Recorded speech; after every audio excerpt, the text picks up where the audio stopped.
All right, hello everyone, and peace of Christ to all of you. I hope my voice is coming good and clear. Please let me know if you have any difficulty from your side, and please invite your friends. I just made a video actually, and I posted on Facebook. So if you are a subscriber to my Facebook, you can go and watch it there. And this is made for Brother Samshi. Desperately, they are trying to defend how their God he pray. I feel sorry for them, and the damage made by Muhammad Hijab, it cannot be repaired. You know, Islam exposed widely by his stupidity when he said the truth. You know, when the Quran says that Allah he pray on Muhammad, and by the way, our topic is about 10 things I like about Allah. So we will go there, but just to share, this is a little bit information here. The Muslims, they try to say that this verse speaking that Allah he sent a blessing on Muhammad, but as you notice, there is something stupid here. Something very bad happened. If Allah is sending a blessing as they claim, then why the verse saying Allah and his angels? Because if Allah he sent the blessing, the angels do not. Who need the angels anyway? And how you say Allah and the angels both, they do the same thing. Because angels, they receive a blessing from God the same as a human being. If I say to you, bless you, simply I am making it short. I am saying may God bless you, because I cannot bless anyone. Blessing is a support of God to someone. Hello? Okay, somebody tried to call me. Please, if you are a Christian now, don't call me unless you are an ex-Muslim. So Allah and his angels send a blessing. This is the Muslim translation trying to cover up the problem. If Allah send a blessing, who need the blessing of the angels? Because all the blessing is coming from Allah if he is God. Angels are not required no more. Believers, because he says, and ye that who believe send the blessing, which means even Muslims are going to send the blessing. So what the Muslims can do more than what Allah did already? If Allah already he sent the blessing, what the angels can do more than what Allah he did? What the believers can do more than Allah he did? That is stupid. That is an insult to your God. You are just saying to us that me and angels and Allah, all of us, we can do one thing, which is sending the blessing. That's mean I am God too. The Muslim, they try to fix it, they make it blind. Because if you are saying that angels and believers and Allah, they are showering the prophet with a blessing, that's mean all of them, they are gods, equal gods. They have equal ability to do one thing, which is giving a blessing to someone. Guys, is my idea clear? Is my idea clear? Now they're trying to fix it. Remember, the Muslims, they are trying to fix it, but they make it blind. They try to fix the eye of Allah, but they make it horrible. Because if Allah already he blessed somebody, it's like, let's to make it simple for you. We have a guy, he is in charge of the warehouse of heaven, and he said to me, you are going to heaven. Then we have the same guy saying to the angels, ask me to send him to heaven, but already you promised him to go to heaven. And then we have the warehouse guy saying that the believers should ask him to send Muhammad to heaven, but already you said to send to heaven. You know what I mean?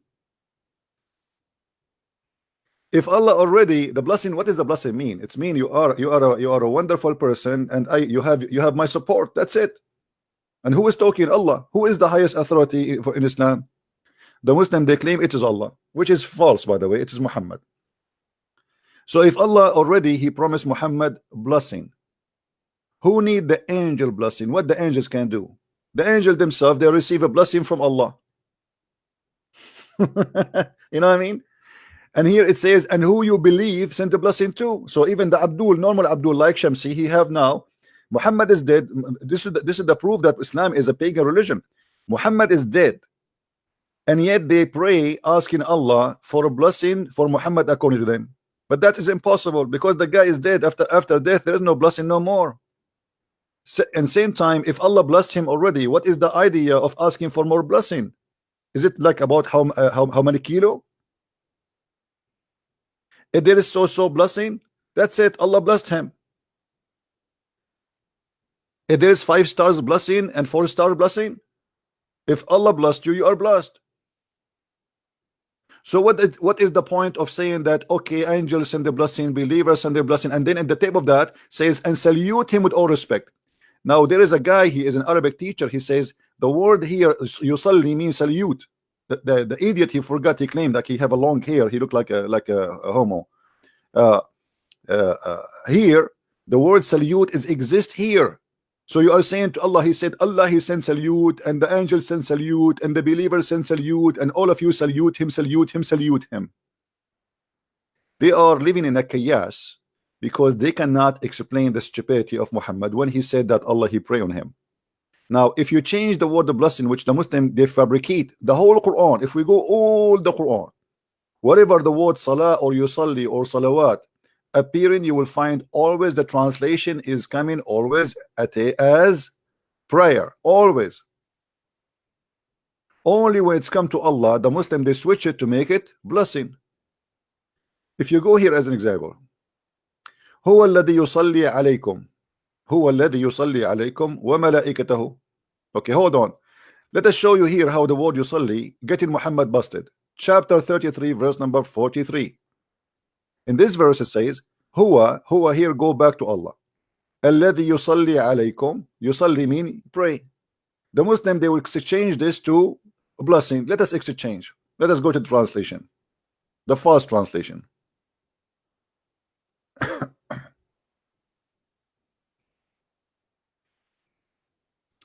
Here we go again.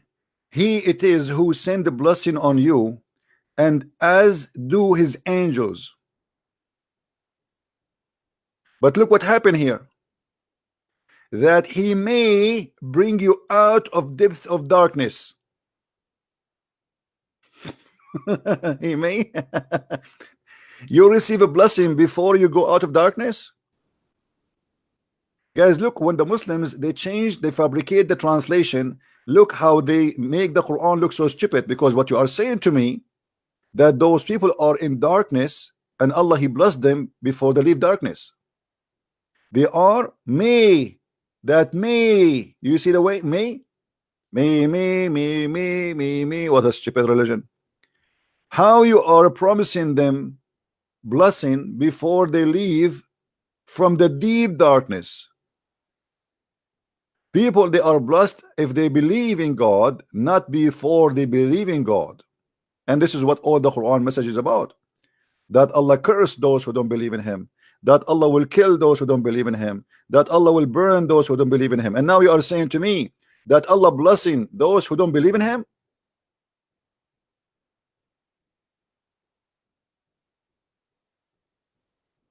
Are we following, people? Are we following? Do you see how this sentence here get the Abdul busted? If Allah is sending a blessing here, sending a blessing to who? To people who don't even believe in him. Because it says clearly that he may bring you out of your depth of darkness. There's no way that the Quran here is speaking about people who they are Muslims, believe in Allah, yet they are in the deep darkness. Same time, the verse here says, it is he who sent the blessing on you and do his angels. Again, the same poo-poo. If Allah is the only God, how he make himself equal to his angels? Because now both of them, they are qualified to give a blessing. According to any monotheism religion or belief, only God can give a blessing. unless Allah he have partners. And here we see in the Muslim translation partner in the ability, in the qualification, because not only Allah can give a blessing, angels can give a blessing based in the Muslim translations. And that means Allah and the angels both are the source of a blessing. You see, it doesn't say it is he who sent the blessing to you through his angels. Then that the meaning will change then, right? But it doesn't say that. It says it is he who sent the blessing on you as do his angels, as equal as. It's like saying to you, there is two people who know Islam very well, Christian Prince as and as CP too, like because we are two, you know. If you look at me in the mirror, you will see two people. So here we see the stupidity again when they try to deceive us with the word of blessing, because the word of blessing made Islam clearly not a monotheism religion. So they try to save Allah.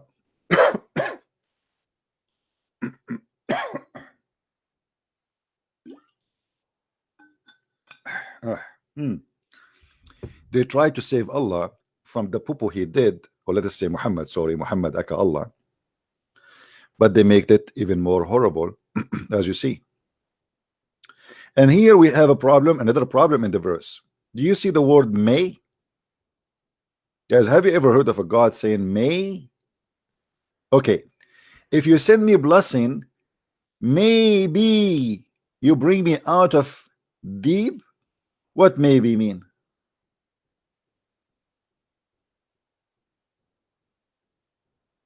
Anybody can tell me? Maybe. So he's blessing people, they are still in darkness, which is against the Quran. All of it, if we go in the Quran right now, just to show you some verses of poo-poo.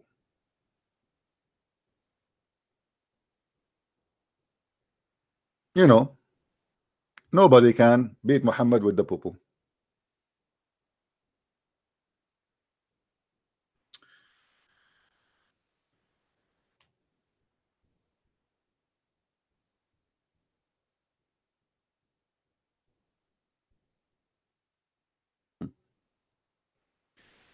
Those who they are in darkness, Allah he cursed them, chapter 2 verse number 88. Those who they are in darkness, they are in, you know, they are cursed by Allah, chapter 2 verse number 89. The one in darkness, Allah he cursed them, chapter 2 verse 159. Those who they are in darkness, Allah he cursed them, chapter 2 161. Those who, you know, who they are in darkness, Allah he cursed them, chapter 3 verse 61. Those who they are in darkness, Allah he cursed them, chapter 3 verse number 87. Should we continue all those verses? All. Look, imagine. So if Allah he cursed always those who they are in darkness, how does verse here come to the conclusion that Allah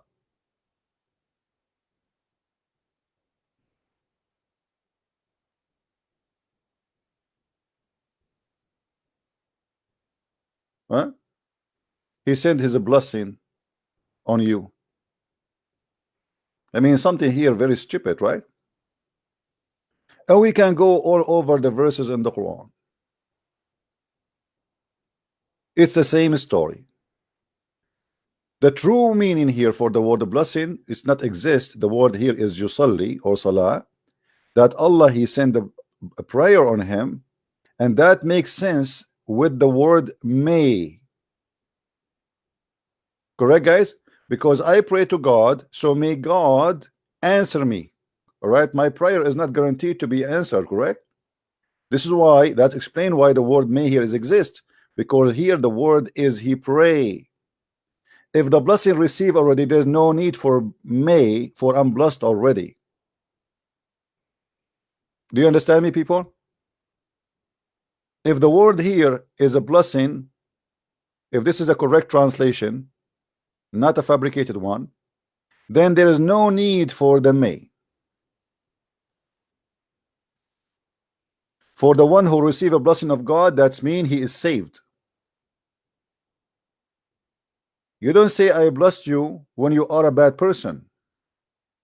You don't say that God blessed me because I'm a drug dealer. You don't say that God, he blessed me because she is a prostitute. You have to repent and you have to come back to God, and then you will receive the blessing. The blessing is not something you receive when you are a bad person. So blessing sent to you, maybe that does not make sense. Obviously it's a fabrication. So what makes sense? It is pray. Allah, he pray on you, and that here expose Allah again, because here it is says when he pray it may work. He pray and the angels do so. What the angels they do? They pray.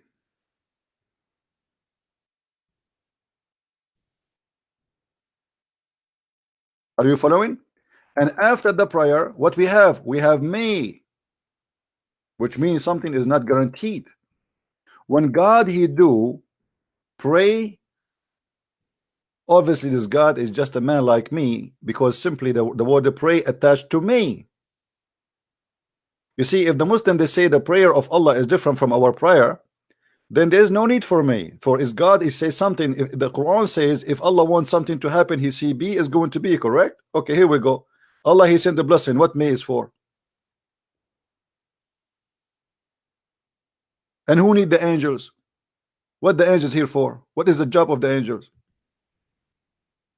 And as you see, it says it clearly that Allah he pray and the angels they do so the same exactly as Allah he do. That's mean angels they have same ability the same as Allah or Allah.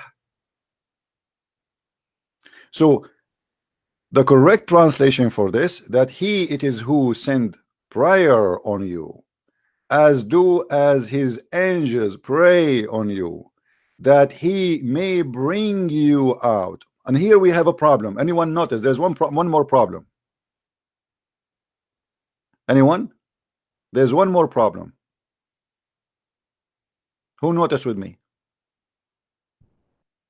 Let us see who's of you with a very high IQ. There's one more problem missing we did not cover yet. Anyone?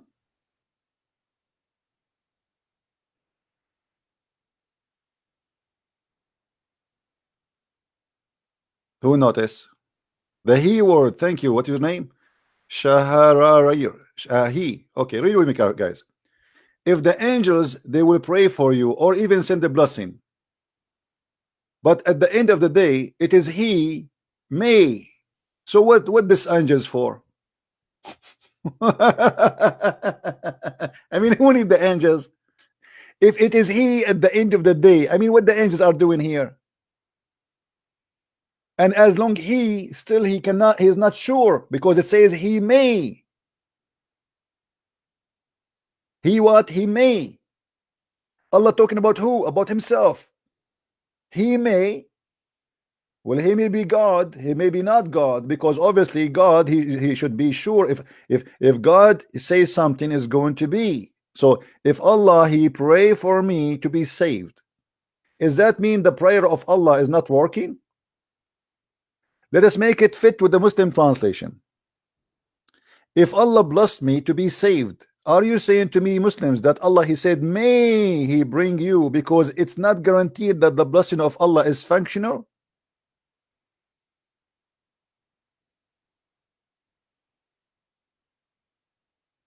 No, the he I'm talking about here is the he here. He, this is the problem more than the he in here in the beginning. Because what the translation now made out of it made the Quran really stupid and funny. Because if Allah he blessed me and then he says, so hey, he may, okay, he who, there's only one Allah? There's only one Allah? Or there's two Allah? The Muslim they will say there's only one Allah. That's wonderful. So if Allah he gave me blessing, so what do you mean he may bring you out of darkness? I'm blessed already. I'm blessed for what reason? For being a bad person? I'm blessed for being a kafir? I'm blessed for being a guy his name is a Christian prince? For sure not. I'm blessed for being a believer. But here, as you see, those people, they are still in deep darkness.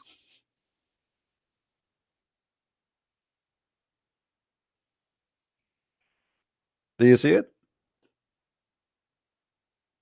This is the stupidity of Islam.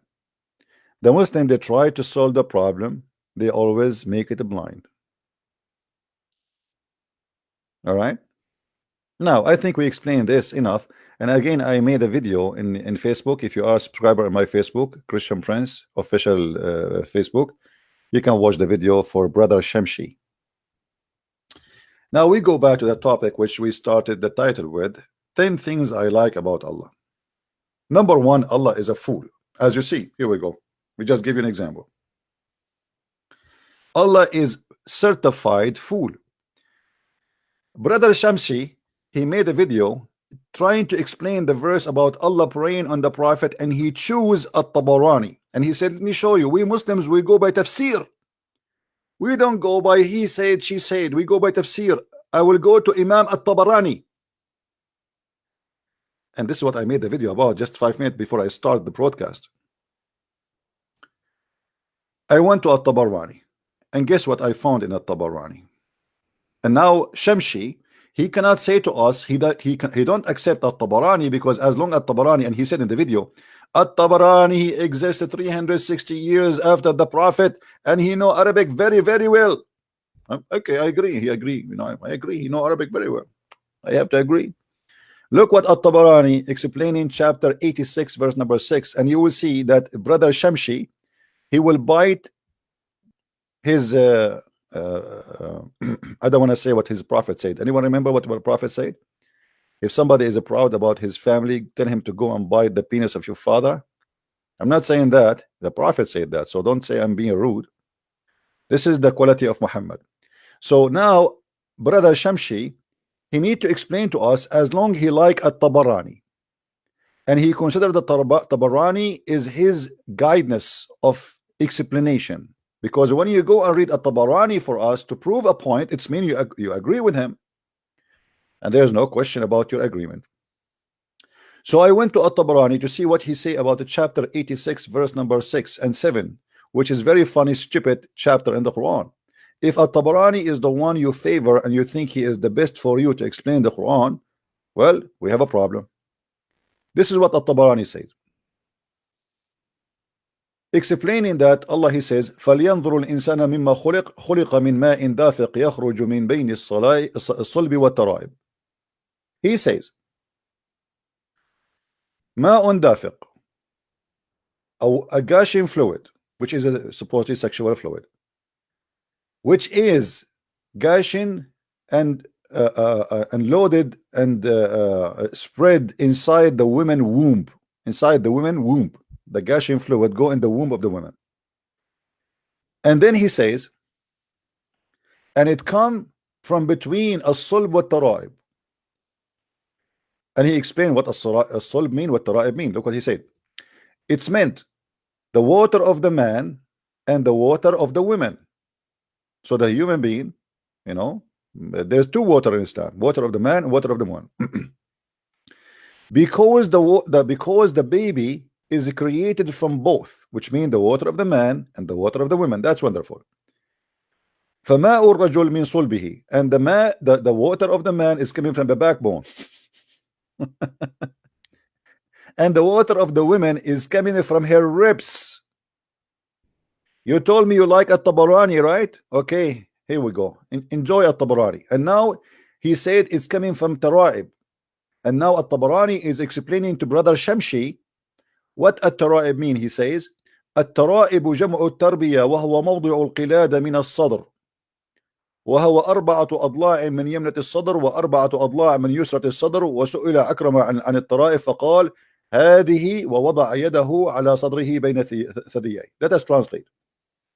At-Taraib. What At-Taraib? Because this is where the sperm of the woman is coming from. He said it is a plural name of At-Tarbiyah, and it is the location of the necklace of the women. Hold on. I need to explain here what exactly this is mean. Give me a second, just to show Forget about Allah praying now. I mean, we have a bigger poo-poo, because if Allah is God, should not say such a stupid thing. Correct? Forget about Allah, he pray or he don't pray. Forget about this. Based on what this guy he said,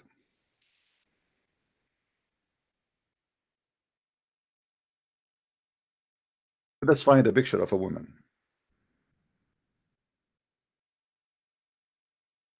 Need a woman showing her not too much, you know. Okay, let's see.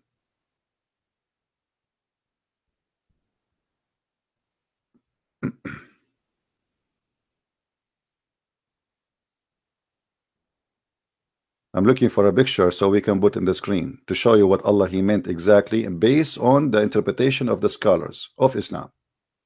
So the Muslim will not say we are making things up and this is our, you know, false interpretation. And as you see, Brother Shamshi, he is the one who chose At-Tabarani. I mean, that's it. We are done. We solved the problem. At-Tabarani, At-Tabarani. Who knows better? At-Tabarani. Who chose At-Tabarani? Brother Shamshi. I'm trying to find a picture where a woman, she is wearing a necklace. Hold on.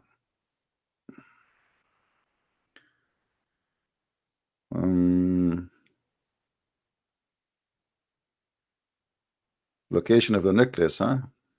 Yeah, right.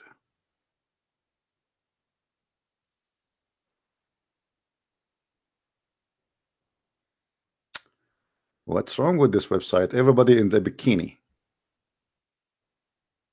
This is a free website, give you free pictures, but we want somebody dressed up. These days, nobody like to dress up, right? Yeah, it's hot. I have -4 outside. All right, let's see.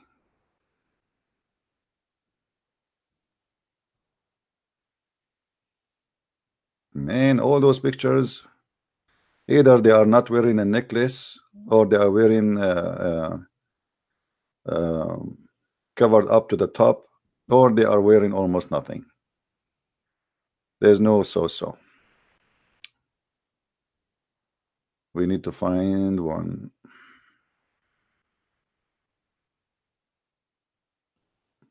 Man, I review already like 300 pictures, still we could not find one.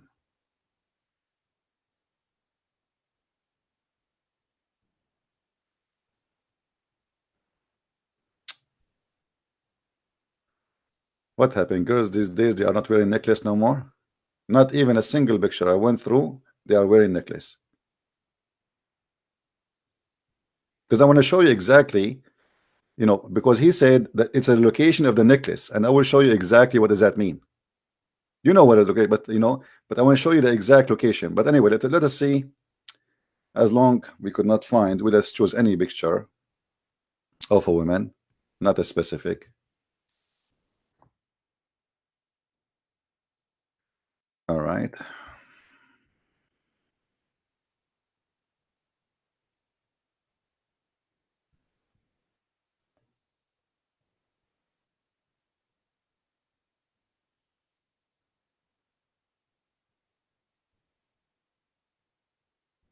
Oh boy. Come on, just one, just one. Not even one.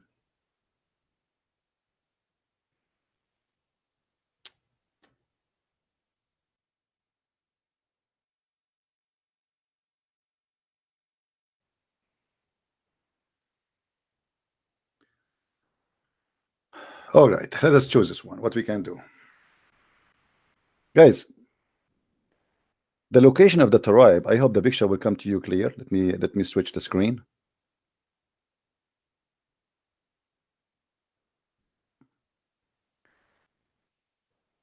You see, when you as a male, and you know, male and female, they are very close in the shape, right? But there is something unique about the female. Is the location here is different from the male. Let us say there's a little bit of different. So what the Quran is saying, that the sperm is coming from here. The location of the necklace is going to be in this area where the two ribs meet, in this area here, where the neck meet. You know, if you put your finger here between your two chest bones, you know, there is a place here you can put your finger through. This is exactly where the sperm of the women is coming from. It is the location where the two ribs met from the top. And this is what the Quran is saying, and this is what is the explanation saying. And obviously this is a proof to us that Allah must be God. I mean, how Allah he knew this unless he is God? Come on, think about it. You see, if Allah not God, he will not come with such a conclusion, which is extremely scientifically correct and extremely true. You know, I don't know how many Muslims will convert to Islam after they notice this, you know.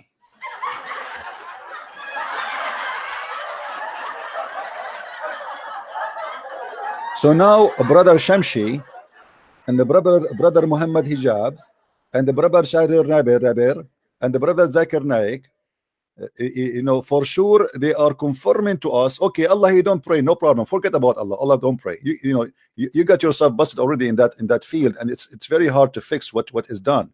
What happened is happened. Your stupid hijab, he said Allah he pray for, he don't pray to, and which is really not even true, because in the verse there it says Allah he pray on,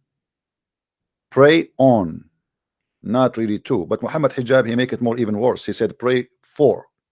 However, if Allah is God and he says such a thing that women have a sperm coming from this location, so what I understand from your God Allah, which is obviously is an amazing God, that those women here, excuse me guys, I'm not being filthy dirty here, but I'm just to show you how stupid Islam is. This woman, she have balls here. This woman, she have literally balls here. And this is exactly where the sperm is coming from. And the Muslim, they want to convince us that Allah is God.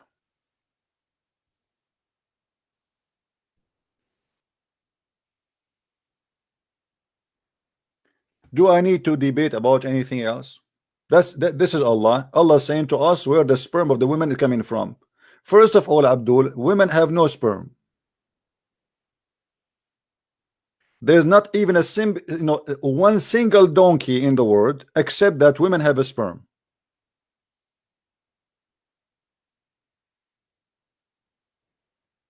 Muhammad, the prophet of Islam, because he is scientifically correct, and he have a lot of knowledge in sperm and business of sperm. He have a clinic for sperm. Women, they used to come to him and says, there's a woman, she came to the prophet. Let us call Zakir Naik and ask him about that. Brother, there is a woman, she came to the prophet and asked him that she saw a wet dream and she was touching herself, and she asked him about what she should do. Can you explain to us, brother, that? Brother Siddhar, this story here explain to us how expert our prophet. Other example, a woman, she saw a dream, or let us say it wasn't really a dream, she was between sleeping and awake, and she saw somebody, he is totally naked, and he came to her and he started doing like brung. You know what I'm talking about, brother. We have sister here, we cannot explain more, but you know what exactly I'm talking about, brother. And then she got orgasm, and then she looked at her panty and she know the orgasm, and now she went to the prophet and she asked him for consultation. And as you know, the prophet is very expert. He has 13 wives. So you can imagine how many orgasms he see every day. To the prophet, he said to her, if you do have orgasm like this, and if you see it, if you touch it, and it is yellow, you have to wash it. Thank you very much. Me.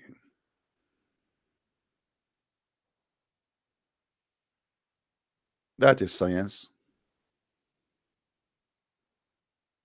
And Dr. Zakir Naik is a doctor, remember. Now, a Muslim, he might say to us, Well, At-Tabarani is wrong. Well, At-Tabarani is wrong. You are the one who quote for me At-Tabarani, Shamshi. Okay, we change At-Tabarani. Forget about At-Tabarani. We can go to different one. I mean, look like all of you are wrong.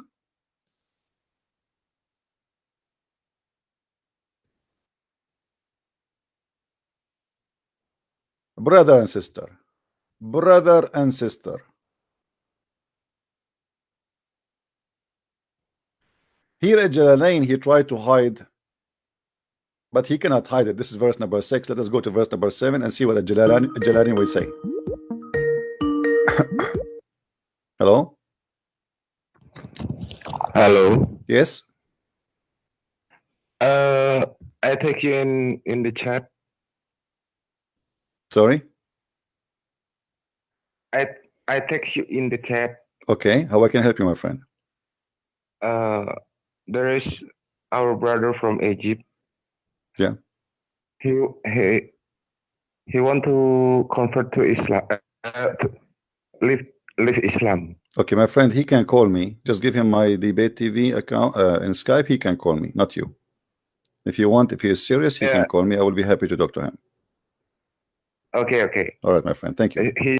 No, guys, don't call me for those things. If somebody want to leave Islam, so what? I have hundreds of people leaving Islam every day. You want to call me? Call me. That's not a big deal. I mean, so what? Leave Islam? Are you going to a party? No. This is his salvation. You want to call me, feel free. You don't want to call me, it's up to you. Read with me carefully. Issuing from between the loins of the man and the breast of the women. So this is a Jalalain. He agreed that Allah, he is very scientifically accurate, and he is speaking about the sperm of the man coming from the backbone of the man, and the sperm of the women coming from the backbone of the from the ribs of the women. How that can be? All right. Any Muslim?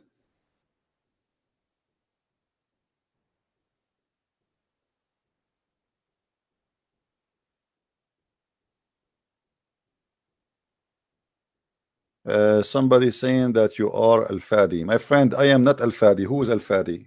People are weird. I am Al-Fadi. Is missing to say to me, I'm David Wood. What's wrong with people? Can't even recognize voices? Listen carefully. Don't send me, please, text messages to my Skype if it's silly. I have a topic. As you see, you are disturbing me from my topic. Text me only if it is really necessarily, and call me only if you have something to do with the topic, and only when I say Christians they can call. First of all, I say Muslims call. Unless you are an ex-Muslim, you can call me anytime. Or you are a person who decide to leave Islam. All right? All right.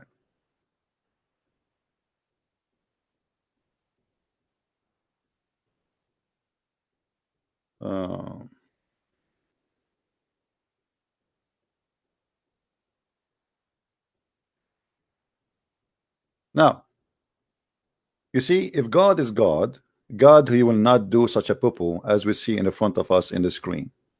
Now we can change all the interpretation of the Muslims. You will see all of them, they agree in one thing, that Allah here is speaking about that there is a sperm coming, gushing fluid, coming from the backbone of the man and from the ribs of the women. And as we said, we showed you that this is the location of the necklace of the women. This is alone is enough to prove to us that Allah cannot be God. All right? That guy from Egypt is blocked by me, so you know not need me anyway. If you want to leave Islam, he leave Islam. Who cares? Guys, don't fall into the trap of the Muslims. If somebody want to leave Islam, do he need me? You do not need me. Okay, leave Islam. You see, we don't do what the Muslims do. We don't have a show here. Oh, brother, he will leave Islam. Allahu Akbar. A brother, he left Islam in the Christian prince's life. I don't care. If you leave Islam, leave Islam. So just say in the text, say Muhammad is an evil, he's a devil, and I accept Jesus the Messiah as my savior, and then go and read the Bible and practice and ask any minister to baptize you, and that's it. You do not need a Christian prince. I did my part. All right. So stop asking me about unblocking somebody. Let him go. Hello. Hello? Yes. Go ahead. Christian Prince? Yes, this is me, my friend. Go ahead. Okay. I'm Sai Emmanuel. I'm calling from China. All right. And I am a Christian, but I am a follower of your show. I like your show. I have been wondering how I could actually get in contact because I'm new in the field of Christianity. So maybe I would, by following on Skype or Instagram, I could get some posts or get more information from you. All right, my friend, just follow our live broadcast and feel free to ask me questions if you have any. There's nothing, you know, I mean, contacted me is not really important unless you want to have a question. If you have a question, let me know. I will be happy to help you. But just be in YouTube, watch, we show the reference, we show everything, and listen to how we answer Muslims, we answer even non-Muslims, and you will learn. All right? Okay. Okay, my friend. Thank you very much. And there's a brother you can you know, if you want to learn from the Bible, because my topic here is about Islam, but if you want to learn the Bible, you can go to brother Sam Shamoun. He have a show in YouTube. You can join his class. He teach the Bible, and there's many other Christians actually. You can join them, and they will be happy to answer your questions. But feel free to call me anytime if you have a question. All right? And I'm happy to hear that's. I was in China before, you know, and I hope soon I will go, you know, again to China to do some teaching there. Okay. Thank you very much. Take care, my friend. Bye bye. Bye. All right, we go back to our topic.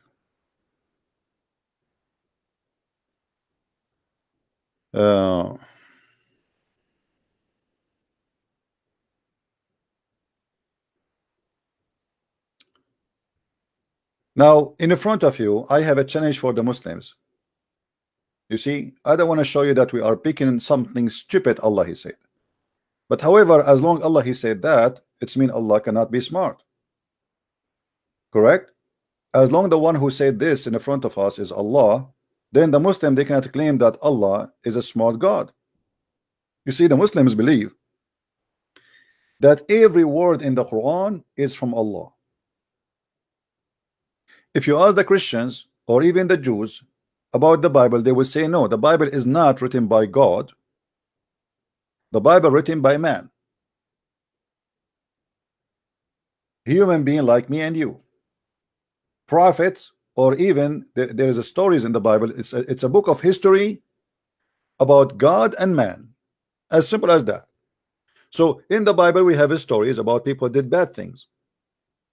In the Bible we have stories about people reporting normal things, like this person, he have horses, he have etc. It's not necessarily God is talking. There is God there and there's man there talking. Here we have 100% supposedly God talking. So a Muslim, he cannot say this was a mistake of Muhammad. Same time, they cannot even use that mistake, because the Muslim believe that everything Muhammad he say, it is an inspiration from God. If we go in the Quran, we will find the following. Muhammad he claim, you see, Muhammad he fabricate verses in the Quran claiming that everything he say is an inspiration from God. It is not inspiration actually. It is just it's revelation. It's more than inspiration.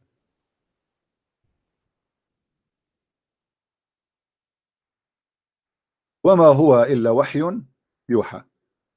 You know, this is what the Quran says about Muhammad words. In huwa illa wahyun yuha, chapter 53, verse number 4. Everything Muhammad he say, it is inspiration from God. We can go right now and check the interpretation, and you will see this what it means. 53, 4. Let's do it. 53, 4.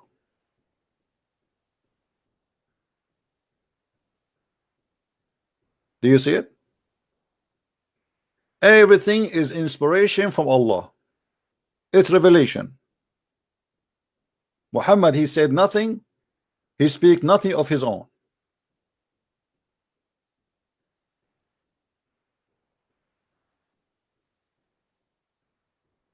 So the Muslim, he cannot say to us that this was a mistake made by someone. This is coming from directly from Allah. All right. Now, I have a challenge to the Muslim Abduls who they are watching us. Who is the Muslim want to show me something smart Allah he said? Look at this challenge. I challenge the Muslim Abdul to show me one smart thing Allah he said. Just one. Just one. Who want to show me a smart thing? You see, I'm not going to show you only stupid things Allah he said. I want to see the smart things. Maybe Allah he said something smart. Because I am trying to prove to you that Allah is 100% fool, not 90%. And this is why I am challenging the Muslims to call me and to show me one smart thing Allah he said. Guys, is that a fair challenge? Is that a fair challenge? I believe that Allah is 100% fool. I want a Muslim to call me and to show me that I am wrong. Allah at least he have 10% intelligence. Or if he can show me 100% smart, that's impossible, because already we showed you how Allah say that women have a sperm coming from their ribs, and this is why I'm still single.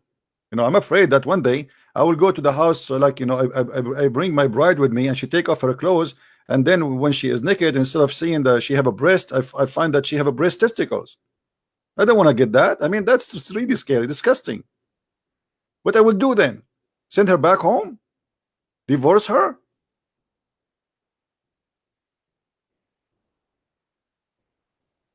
As long Allah is teaching us that women they have a breast testicles, well, all of us men we have to think twice and 3 times and 5 times before we get married. This is very dangerous.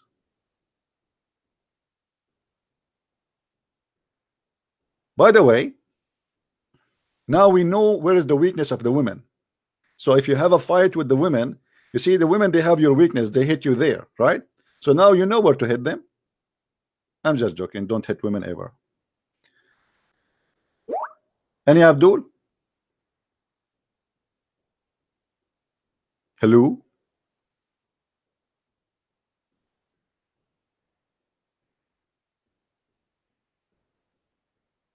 You see, this is what is good about what we do here in the internet.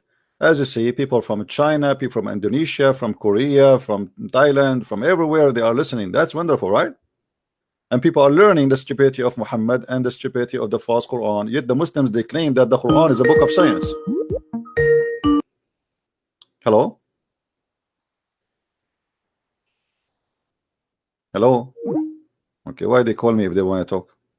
I don't know. Mystery. Don't call me, please, unless you want to talk.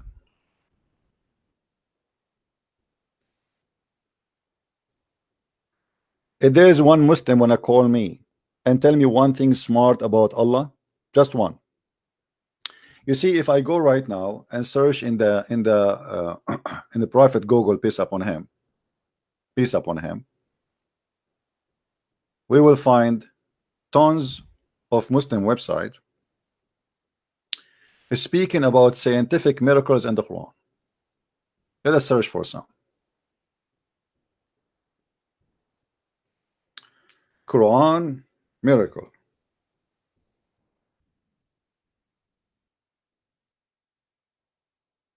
And then if we examine those, what the Muslims call them miracles, we will find all of them, they are shish kebab.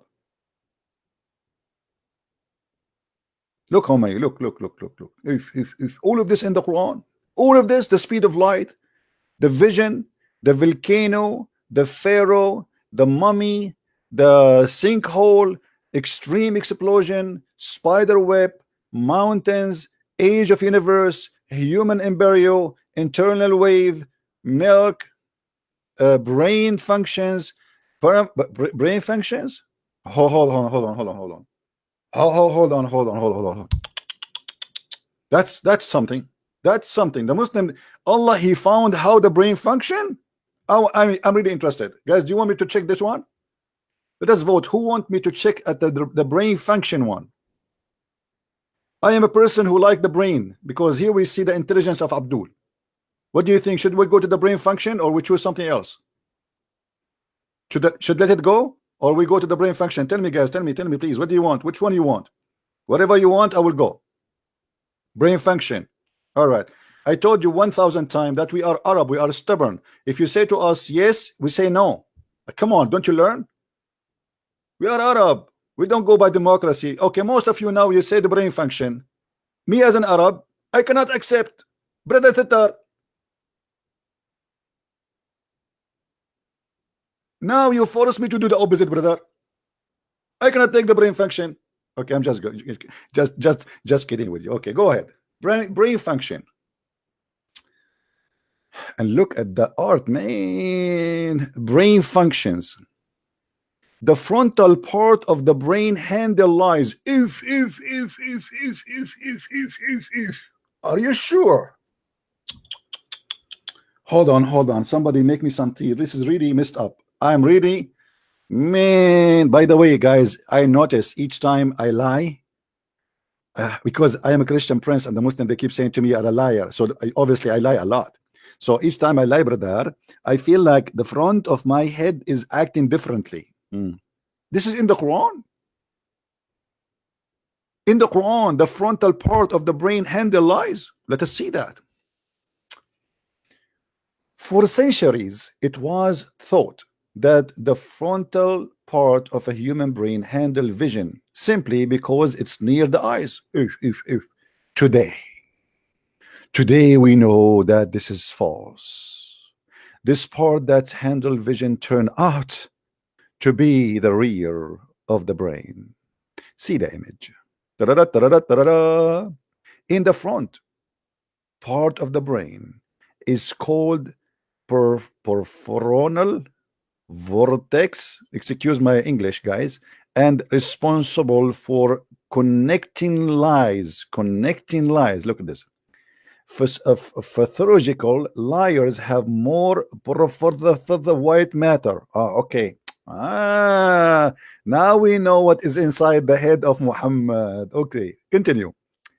Liars show relatively widespread increase of the white matter, 23 to 36%.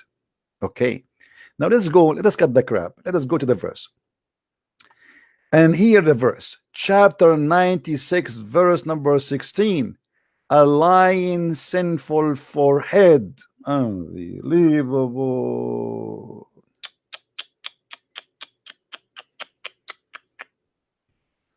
Guys, I am in trouble. I am really in trouble. I mean, what we would do now? We said we challenged the Muslim to show us one thing smart. Allah, he said, and supposedly we were sure and look like we are not sure. Let me get you Abdul busted as usual. If we go to chapter 96, verse number 16, and we will do it live in front of everybody. Oh boy. I'm sure the Muslims, they love me. Do you love me? Do you?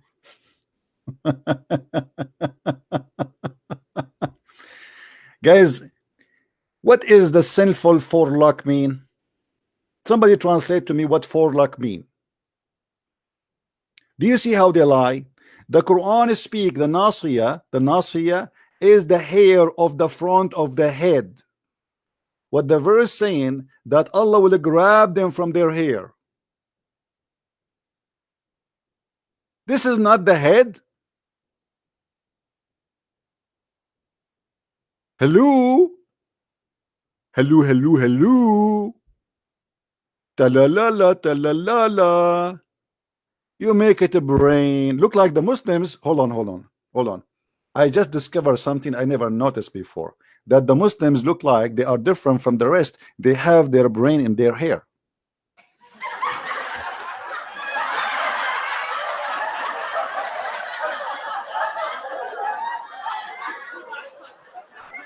It's obvious, brother. It is really obvious. Right? Man. I don't see love from CP of those people. My friend, you are looking for my love. You need the love of the Prophet Muhammad. But just be careful. Don't sit in his lap. You sit in his lap, you are screwed. Just be careful. No love.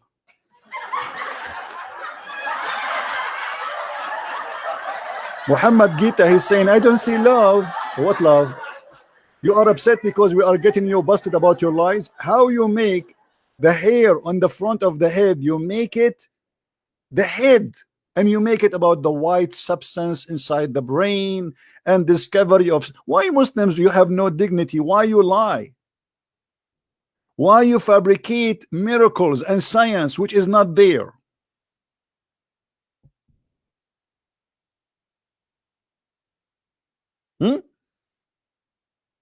Why you do? Shame on you. Shame on you.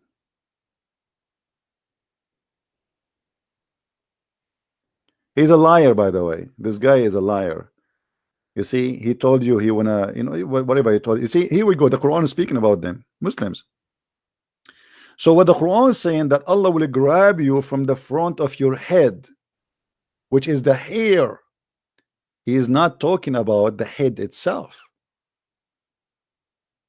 The Muslim, they make it a miracle and they make it science, and they start quoting for us from scientific books, and they try to make it about the Quran. Okay, this miracle get busted. Which one next, guys? Which one you want? Which one? Choose from me. Look how many. Look how many. I want a Muslim to choose from me one. Which one? Look.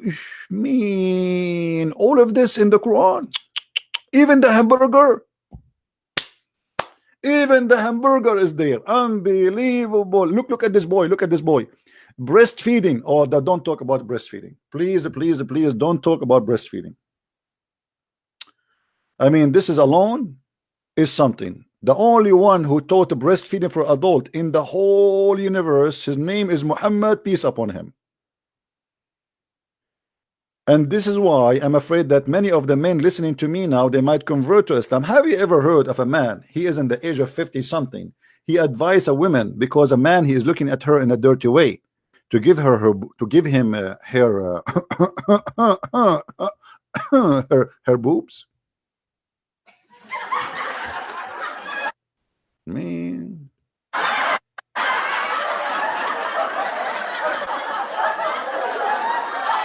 So Muslims, you respect Christianity, look like you are not a good Muslim, because Allah, he says the Christians are kuffar and they will go to hell.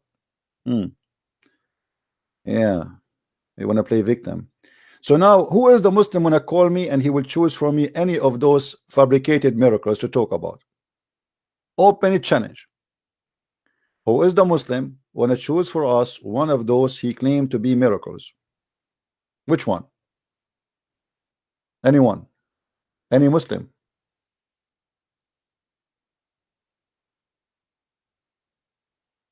Bagul, man, you know, one more time you repeat this guy, he is going to leave Islam, I'm going to block you too. Who is holding him from leaving Islam? Do he need to talk to me to leave Islam? Leave Islam. I'm holding you. Like, do I have a glue? If somebody decide to leave Islam, he left Islam. That's it. He do not need me. Bye-bye. Hello.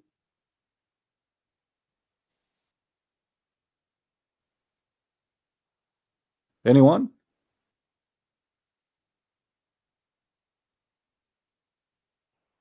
Any Muslim? Who is the Muslim? Want to show me which one of those miracles are true?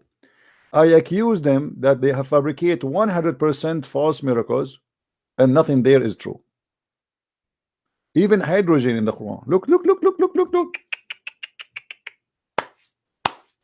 In the Quran, hydrogen. I mean, what I can say. Allah have hands, what I can say. Do you remember this guy, the Asian sheikh, who was explaining Allah have hands? Allah, he say have hands. What I can say. Okay, Allah speak about hydrogen. What I can say.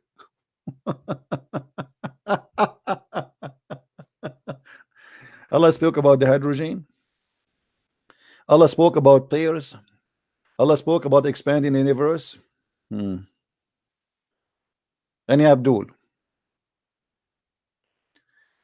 Any Abdul, my friend? Who is Abdul wanna call me? Come on. It's a challenge for you. Name for me the one story is true there. Anyone?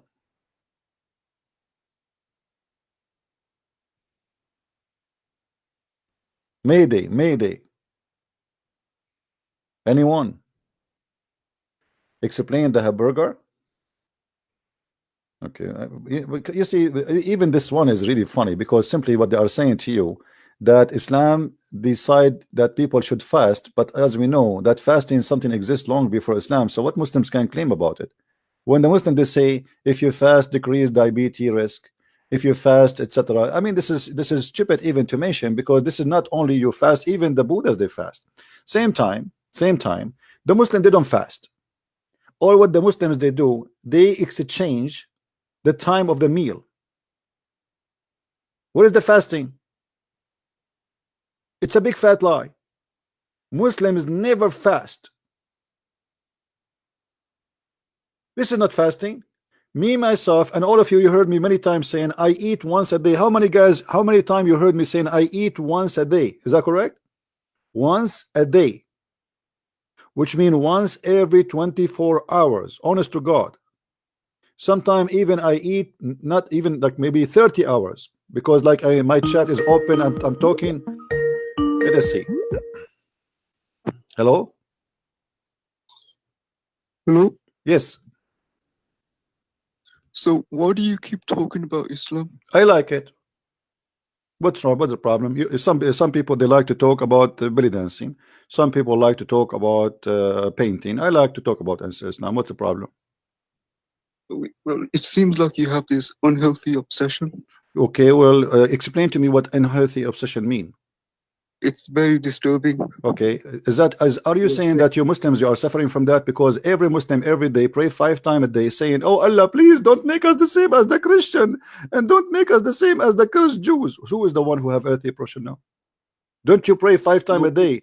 Don't you pray 5 times a day repeating the chapter of Al-Fatiha saying, Allah, please, please, please don't make me like the Christians and don't make me like the cursed Jews. What's wrong with you? The first thing you do in the morning before you touch your ass, you pray to Allah not to make you like us.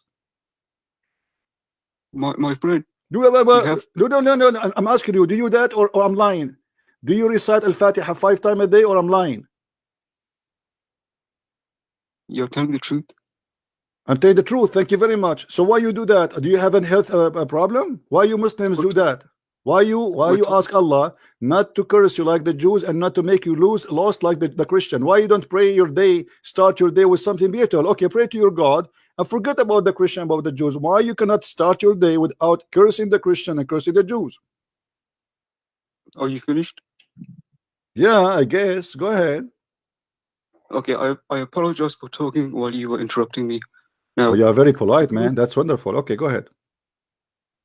And I apologize again for talking while you're interrupting me. Now, we are talking about you, okay? Why don't talk about you? What's wrong with talking about you too? You talk about me. I'm asking you the same logic. I'm using your logic. Your logic is the one who talk about something. He have a healthy issue. You pray 5 times a day, asking Allah not to curse you and not to make you like the Christian. Why you do that? Are you mental? So for the 3rd time, I'll apologize for talking while you. No problem. You can apologize 1,000 times. Still, you won't answer me. You're trying to be smart. You're not smart. Here we go. I'm getting you busted. If you are saying to me that the one who speak about a topic non-stop, it's mean he have mental issues. Why the first thing you do in the morning is cursing us? I apologize for interrupting me, etc. You want to repeat that? I can put a recorder for you. Now answer me. Go ahead. The problem with you is you're full of hate, too much hate. What about, okay, let us talk about hate. I will go with you. Chapter 5 verse number 14, it says that Allah he spread hate between the Christian, which means if I have hate as a Christian, you have to blame your God Allah because he is the vendor of hate. The supply of hate come to the Christian from Allah. Do you know that? Nothing wrong with that. A second ago you say the problem I have hate, and now the problem is not hate no more. Why you said to me a second ago that if I have hate, you are saying the problem you have a lot of hate. But now I mentioned to you chapter 5 verse 14 says that Allah is the one who supplied the Christians with hate. Suddenly hate is good. Which Christians? The Christians, us. I'm the Christian. Here we go. The Quran says that chapter 5 verse number 14, it says, let me read for you. you know, from those who Allah to call themselves a Christian, we took a covenant, but they forgot a good part of the message that we sent to them, so we string them with enmity and hatred between one to another to the judgment day. So as long you are against hate, are you willing to condemn the teaching of your God, and he is the one who supply us with hate? Which Christians? I mean the Christians. Which Christians? The Hindu, obviously. It could be any kind of Christian. It doesn't matter what kind of God he supplied them with. What kind of God? As long you are against hate, be honest with yourself. As long you are against hate, what kind of God he supply people with hate? Where, according to this verse, where people get hate, they go and call Allah. The warehouse of hate is Allah, as you see. I think it's talking about a specific kind specific. Okay, specific, no problem. Why you want to spread hate? And at the same time, it doesn't say specific. You know what? Get me busted. Show me it says a specific. Well, I can't show it now. But why you cannot show me? Why you cannot show me? What's wrong? Because I wanted to talk about you. Your mama is not there? Ask mama, ask daddy.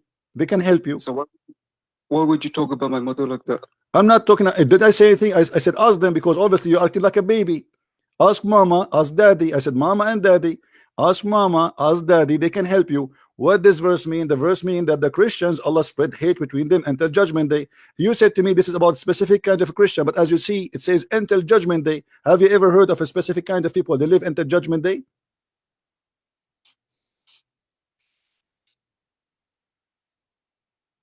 Do you want to call a friend? Listen, I'm listening. Go ahead. By the way, I notice you are dangerous. How? I don't know, like you are very deep. You're very scared of me, that's why. I'm terrified. Yes, I will end your career tonight. And now, how you respond to what I said to you? I'm waiting. Well, I think it's a specific kind of Christian. Doesn't matter. Let us say a specific kind of a Christians. Let us say Christians who have two noses. What kind of God he supplied them with hate? Why he want to spread hate? Is your God Allah is a devil or he is God? Because some people will never change. So you never change, so you supply them with hate, and then they will do what? They will go and do killing. If you supply somebody with hate, is that will make him better person, or will make him more evil, and then he will hurt other people?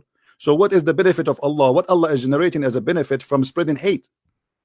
The benefit is to test the believers. What testing? Well, those are not believers, Abdul. He calls them with hate. What's wrong with you? Test the believers. No. By the way, how Allah look, okay, as long you are talking about test the believer, have you ever heard of Khadija testing Allah by her legs? So now you're changing topics again. No, I'm not changing topic. You are the one who mentioned the testing the believers. According to according to Khadija, Abdul, listen. According to Khadija, she examined the inspiration of Allah, and she did striptease to her prophet, to her husband. And after the striptease, she asked him, an angel, he came. You know the story, right? You know the story, my friend? You know the story? How Khadija, she did practice striptease. Look, all those guys on YouTube, they are talking about that. All right? Here you will see Imtihanu Khadija Burhan al-Wahi. I don't know if you speak Arabic or not. The book of As-Sir al-Halabiyya. Let me show you the book. I like the book. I like the cover, actually. You know, As-Sir al-Nabawiyya li Ibn Hisham. And this is one of sources of the story. It says here, variant number 1. قال ابن إسحاق قال page number 239, variant number 1. عن خديجة رضي الله عنها أنها قالت يا رسول الله يا ابن عم أتستطيع أن تخبرني بصاحبك. Let us make the story short. Muhammad, he sees someone in the corner every day, and Khadija, she said to him, I didn't see him. He said, well, I see him. So Khadija, she said to him, okay, next time you see him, please my cousin, tell me. You know, the Arab, they call the husband cousin. So he saw him as usual, and then she said to him, okay, come here, Muhammad, come here, Habibi, and sit in the top of my right leg. And Muhammad, he sat in the top of her right leg, and she said to her husband, do you see him? You see, I'm showing you the screen. فتحول رسول الله صلى الله عليه وسلم على فخذها اليمنى فقالت هل تراه؟ قال نعم. So he sat in the top of her, the right of her leg or thigh, and she said to him, do you see him? He said yes. Then she said, okay, stand up and sit in the top of my left leg. And do you see him? He said yes. And then she said, okay, sit up, stand up and sit in the top of me. And she took off her clothes, which means they want to have sex. And then she said, do you see him? Oh no, sorry. Now he sat in the top of her, but did not go like, you know, like totally out of. So he sat in the top of her, but she's still wearing her clothes. She said, still you see him? He said, yes. And now she said she took off her clothes and uncovered herself. And the prophet sitting in the top of her. And she said to him, do you see him? He said, no. She said, glory to Allah. This is an angel. Have you ever heard of a wife testing the angel of God by striptease before? Where is the English version of that? I don't know. You find it. I show it to you. I show you the reference on the screen. This is your Islamic website, library.islam.net, and you can buy As-Sira An-Nabawiyya Ibn Hisham in English, and you can find it. This is variant number 1, page number 239. I'll look into it. All right. So anything else, my friend, you want to say? You want to say to me? Yes, I hope you can be less hateful, more respectful. Okay, you know, my friend, I decided to stop hate. I want to marry 4 girls, Muslim girls, to show you how much I love Islam. Is that okay? So you are also a pervert too. I'm what? A pervert? What does that mean? Explain to me. Does that mean like I have like to have sex with the children 6 years old, like your prophet? That's a very terrible argument. What do you mean? Your prophet, he have sex with 6 years old girl. Does that make him pervert? You said to me, if I like to have sex with 4 women, that make me pervert. Your prophet, he have 13 wives, unlimited numbers of slaves, and he have sex with a girl. She is 6 years old. So suddenly pervert is not in the dictionary in your more. I just said to you, I want to marry 4 girls, Muslim girls. You said to me, I am pervert, right? Okay, so the one who marry 4 girls, he's pervert. Your prophet, he have 13. One of them is a child. What do you say? Oh, what I meant was the way you talk about these things. What do you mean we talk? Okay, let us talk about things. How we should talk about. Let me ask you. If somebody said, go and bite the penis of your father, do you think he's a pervert? You are jealous of Muhammad. I'm very jealous for sure. Absolutely, I'm jealous. Look at this. I mean, the guy, he have a lot of women. I mean, that's we cannot debate about that. But still, answer me. If Muhammad, he said to a man, go and bite the penis of your father, does that make him pervert for you or no? Muhammad has billions of followers. You are nothing. You are irrelevant. And you billions of stupid. They are leaving Islam, my friend. Here we go. We are explaining Islam to them, and they are leaving, as you see. You are irrelevant. Do you know how many people how many Muslims they buy my books every day? You will not believe it, man. Shabir Ali himself, Shabir Ali, Zakir Naik are reading my book, brother. So where's the evidence of that? With the evidence, okay, ask Shabir Ali, ask Shabir Ali. Ask him. I challenge you to ask him. Actually, I show it. I show his purchase before. Shabir Ali, he did. Ask him. I challenge him to say he did not. Ask him. How can I ask you see, I'm speaking in public. Correct, guys? I'm speaking in public. Shabir Ali will hear me. Shabir Ali will go and make a video, says Christian Prince, he said, I did buy a book, his book, and this is a lie. Let him do it. You will see he will never dare to do so. Well, maybe he doesn't take you seriously. So he buy my books? He don't take me seriously and he buy my books. Abdul, now, I will give you a chance to prove Islam to be something very good. Can you show me one thing for you as a Muslim? I don't want to talk about bad stuff. Can you show me one good thing about Islam? Just one, anything. Can you? The way it defines righteousness. Righteousness, like what? Like giving to charity, respecting parents. Charity, I like that. You see, I was talking to you for how long now? Half hour? I did not ask you to pay me money. Do you know that you're a prophet? He refused to talk to a blind man because he is poor, and he insists that if you want to meet with the prophet, you have to pay him first. Is that true? People do that today. No. People do that today. Muhammad is dead, Abdul. He's dead. You cannot pay him. I'm saying, do you know that your prophet refused to talk to a blind man because he is poor? And this is in the chapter of Abasa. And Muhammad, he said that Allah told him that before you meet with the prophet in the private consultation, you have to pay him money. Yes or no? Or I'm lying? Nothing wrong with that. What's wrong with that? Well, where is the righteous here? Righteous is a person who do, even the Quran says, follow those who ask you for no wages. Speaking about the disciple of Jesus.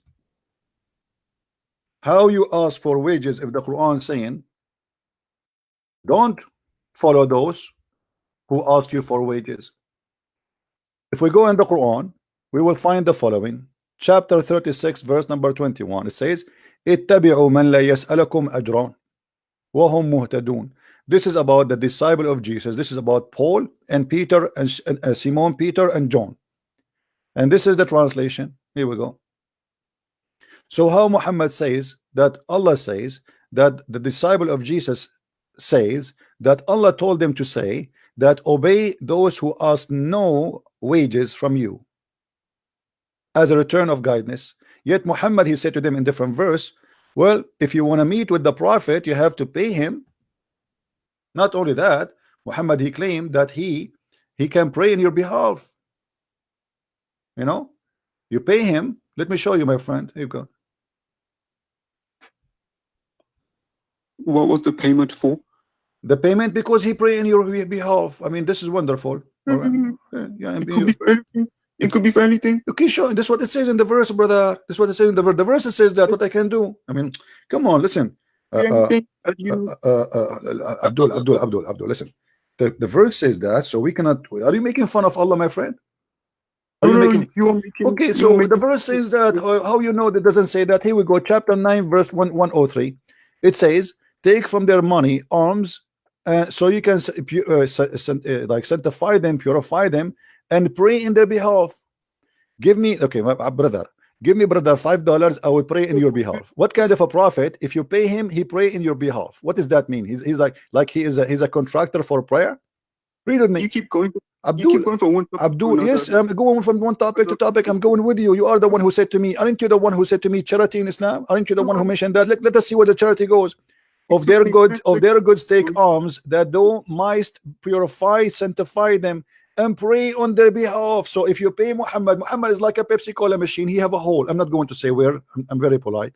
You put the coins there, Muhammad, you start saying, Alhamdulillah, Rabbil Alameen, Al-Rahmanul Rahim. I like to eat teen, fight for Palestine against the Jews, in Takbir. Okay, now, by doing that, by paying him, he pray in your behalf and he sanctify you. Since when somebody pray in the behalf of somebody because he paid him? Explain to me. Is this another verse? Yes, this is another verse. What happened to your voice? Are you okay? Are you under the table now? Go, Abdul. Go, Abdul. Let the man of the house call me. Okay, let your mom call me. I want the man of the house to call. Oh, we have a Muslim is calling us, trying to call us. Hold on.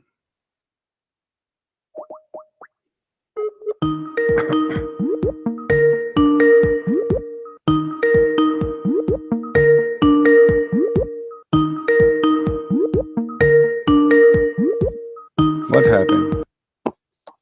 Hello? Hello, Christian Prince. How are you? Hey, Yusuf, how are you?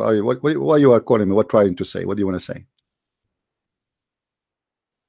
What you are talking about?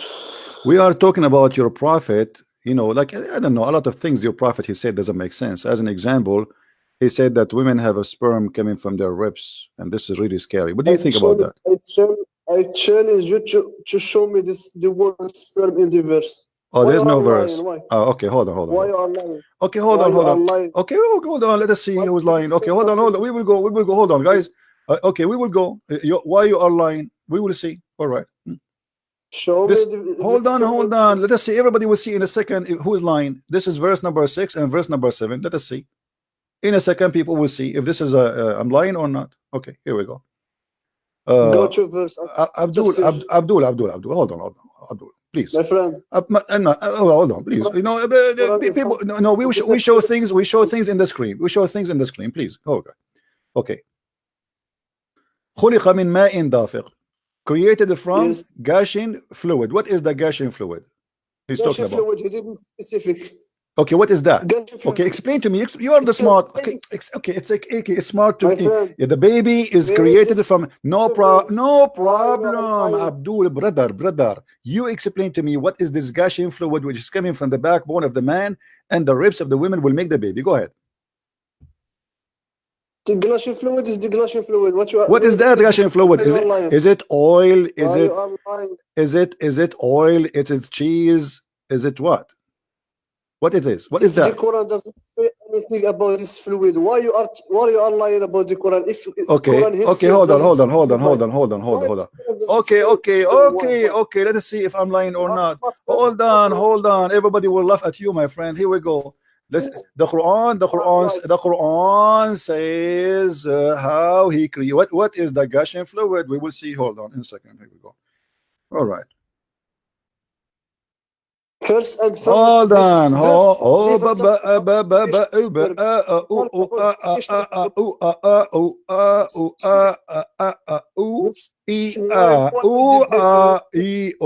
Okay, listen. How Allah describe, which verse in the Quran describe how Allah he made the baby? Tell me. Do you know? I will go to that verse you choose for me. Which one? This verse that you are talking about, no. He talk about the creation of man and not the creation of the sperm. This is what you are confusing. I'm not talking about the creation of the sperm, my friend. It's talking about the creation of the man, correct? But he's telling us, okay, but he's telling us where the sperm is coming from. Let's see. What if we go to Ibn Kathir? Is Ibn Kathir is okay for you? Is Ibn Kathir is a scholar for you, or he's a potato? Is Ibn Kathir is a scholar for you? Is Ibn Kathir? We are not changing subject. Is Ibn Kathir is good enough for you to go and ask him or no? Not in the scientific verses. Why? Okay, who is your favorite scholar, my friend? Why you are refusing the scholars? Who is your favorite scholar? Who is your favorite scholar? All the scholars, they are scholars in religion and not scholar of scientists. If you don't have any no problem. Okay, that's wonderful. This is a scholar of religion, not a scholar of scientists. Here we go. So look what they say. They are saying that Allah he speak about the sperm of the women and the sperm of the man. Let me ask you. Okay, hold on. Let me ask you. Why you are lying about the Quran? The Quran never say creation of sperm, the creation of a man, and not a creation of sperm. Okay, how the man is created from what? Yes, يخرج من بين الصلب والترائب. Okay. Who is يخرج? Guys, Yusuf, he speak Arabic. Did you hear him speaking Arabic? Correct? Did he speak Arabic? Okay. What is the interpretation? What is the interpretation for the scholar you like, so we can read for you? I just tell you, this scholar doesn't understand the science. If you don't have at this time of scholar, so are you saying the scholars at that time they are stupid, and you are the scholar today? No. At this time, the scholars are good in the religion, but not in science. Okay. So are you saying to me that Allah was not good? He is good in religion, but not good in science. Are you saying that? I am speaking about scholar, not good. I know, but the one who said that it's Allah. Allah is to use the word tara'ib, not the scholar. What is the word tara'ib mean? What is the word tara'ib? What is the word tara'ib mean? What is the word tara'ib mean? Go ahead. What is the word tara'ib mean? Tara'ib is a part of a woman. A part of what? A woman. That's a big fat lie. A tara'ib mean the bones of the chest, the location of the necklace. You are lying, my friend. Why you are lying? Do you want me to get you busted live? We are discussing sperm. My friend, I asked you, the Quran used the word tara'ib. What tara'ib is? You said something different. The tara'ib is the ribs of the women. Why you are lying? Ribs of the women. Okay, so what is that? When a man and women they have sex is coming from the ribs of the women will make the baby. Go ahead. Allah in this verse, Allah says that the man himself is it is the man who is between the sulb and tara'ib and not the sperm. The man is between the sulb and tara'ib. The man. My friend, don't friend me, brother. It says a gushing fluid. Allah created you from gushing fluid. Did the Quran says Allah created you from gushing fluid? Yes or no? Does the verse says Allah created you? Does the verse says Allah created you from gushing fluid? And this gushing fluid coming from between the backbone and the ribs of the women. So what is the gushing fluid will create the baby? Go ahead. He never said this. He never said that the fluid it is who come between the back and the ribs. It is not the fluid. So what is no? It says he created the from gushing fluid. Everybody can see it in the screen. You are lying, my friend. No, my friend. Before this, he talk about the man. خُلِقَ مِن مَاءٍ دَافِقٍ. Yes, the So- human being. Yes, the human being is created from what? From ma'in dafiq, from gushing fluid. What is that gushing fluid which create the man? Go ahead, explain to us. If you know the basics of Arabic, Mhm.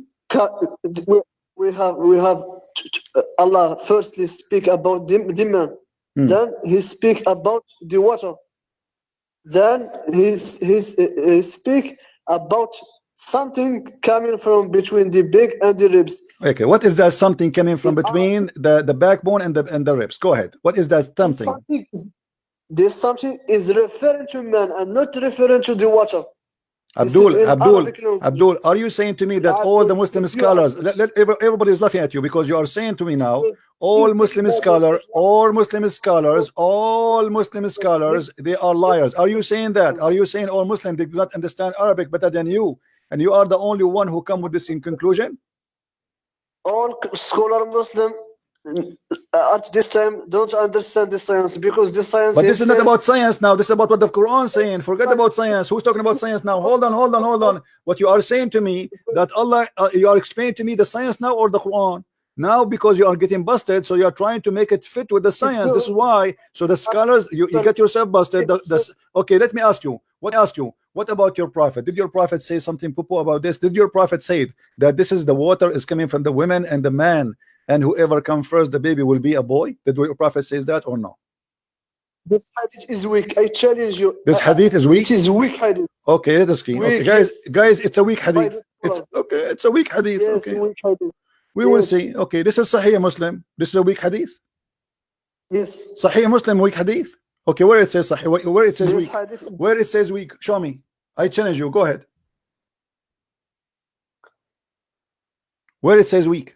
Show me the hadith. Here we go. This is the hadith. I will show it to you in Arabic and in English. Okay. ماء what's the- الرجل, as long you're a Moroccan, you don't know Arabic very well. ماء الرجل أبيض وماء المرأة أصفر فإذا اجتمعا فعلى ماء الرجل مني المرأة أذكر بإذن الله. Translate. Let us laugh.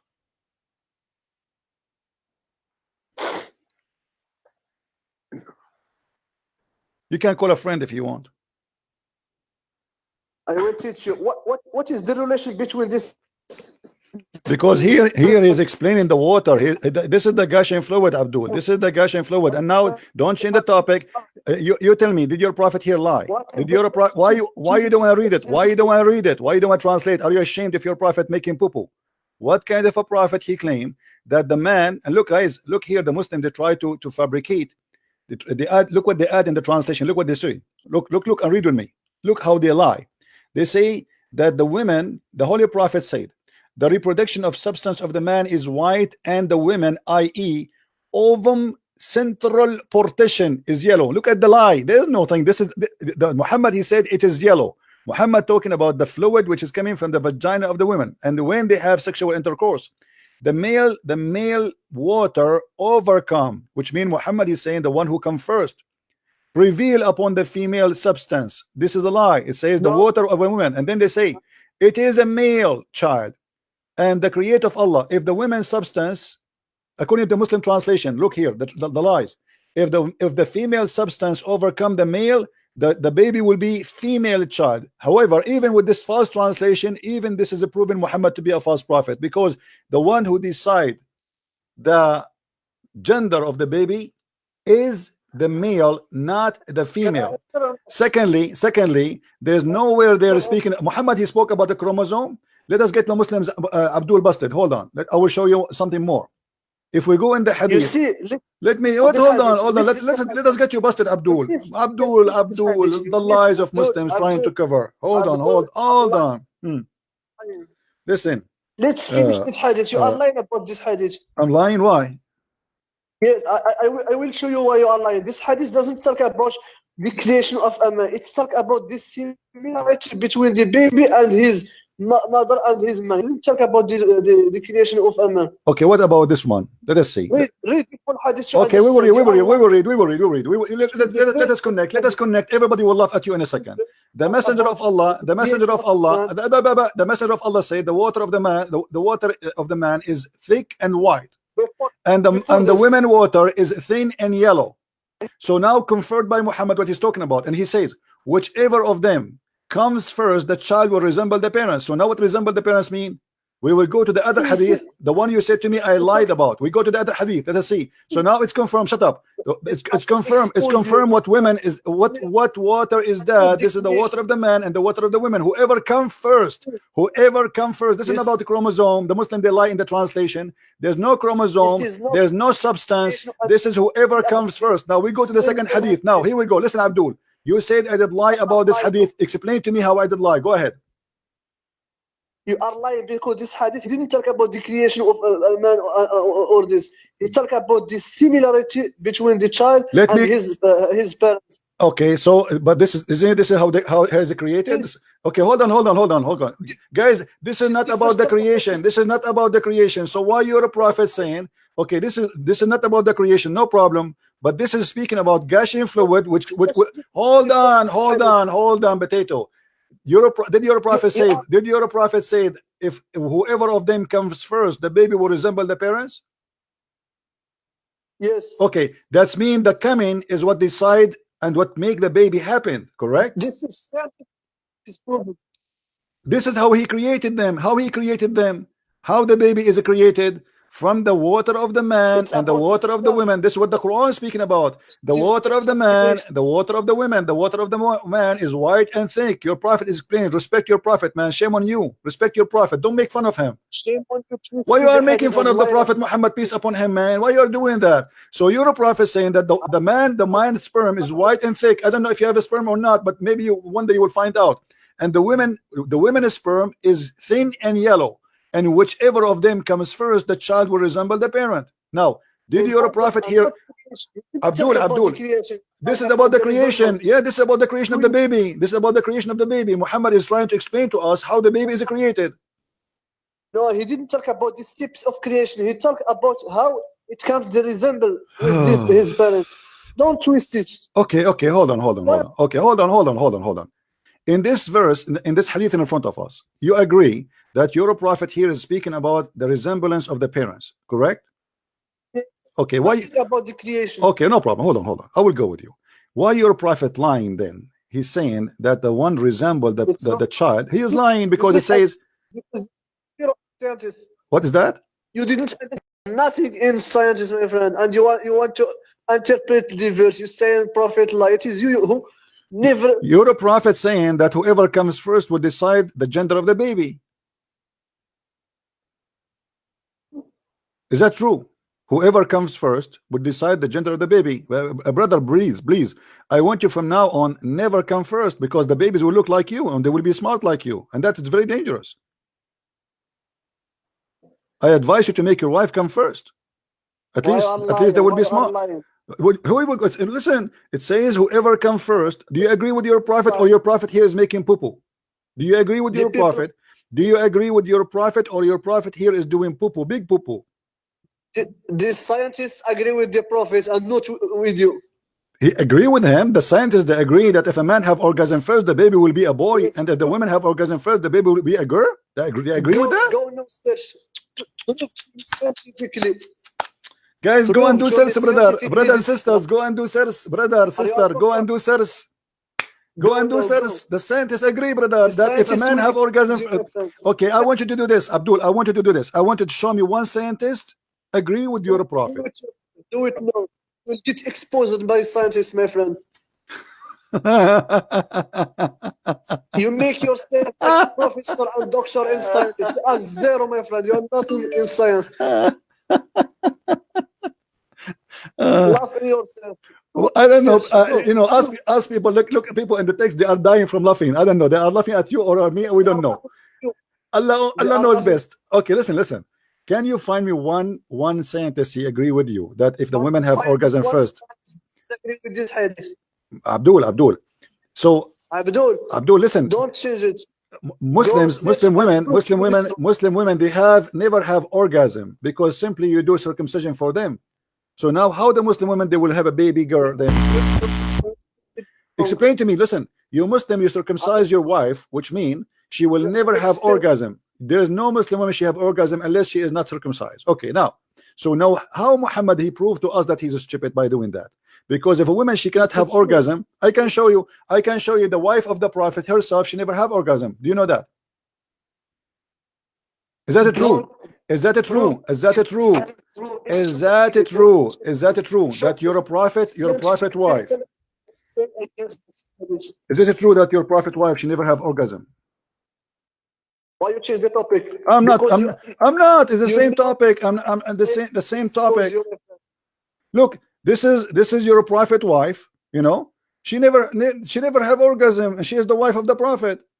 She's asking like, what the heck? Do women have orgasm? Like what?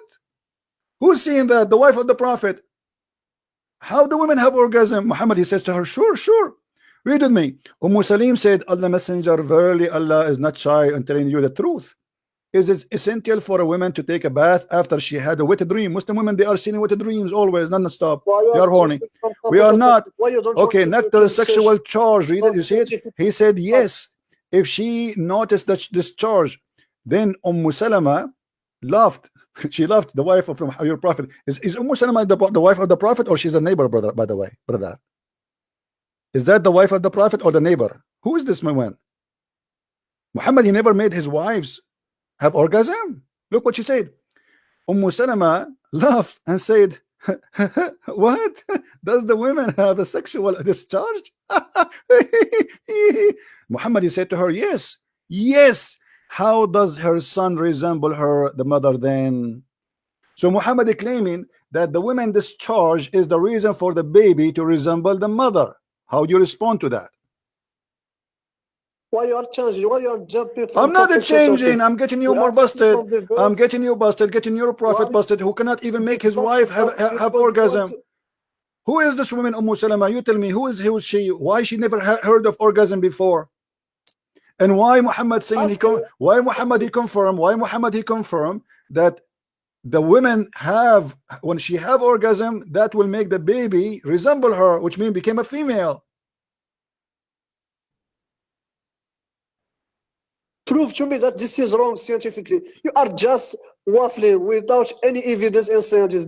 You are making yourself I am going to ask. Or a doctor. Okay. You are just laughing. I am guys, anyone in the text, please post a link for how the baby scientifically. I want a Muslim to post for us in the text how the baby. I want you to go search. No. Okay, now, if I show you now in front of everybody, okay, let us make a challenge. If I show you how the baby is made according to science, and this is against Islam, are you willing to leave Islam? What are you talking about? The creation of a man, of the creation or a sperm, or what exactly? You are saying to me how the baby is made, right? How the baby is made, right? But you are you talking about the verse or the hadith? Both. We will show you how the baby gender is decided, and we will show you how the baby is made. What do you think? I want you to show me that what the Quran says is wrong. Show me. Which one we want to show you? You're saying, listen. I'm not here to waste. I'm not here to waste my time. But I can show you tons. Look, you see, if I search right now in Google, all those websites, they say how the baby is made. Which one you want me to choose for you? Look at the screen. Tell me the one you like me to click in it, and I will go there. Which one?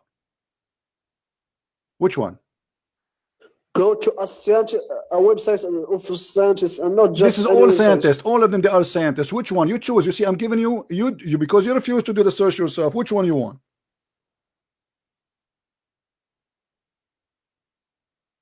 Choose anyone you want. Okay. Okay. Why waiting out for the baby or a girl? How many parents we want? Okay, choosing baby gender. Would you sex and choose gender X? Let us make. Okay.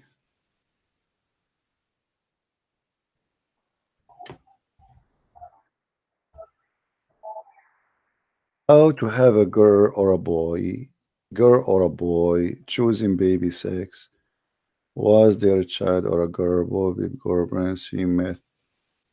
which gender you are. Okay, let's see this one.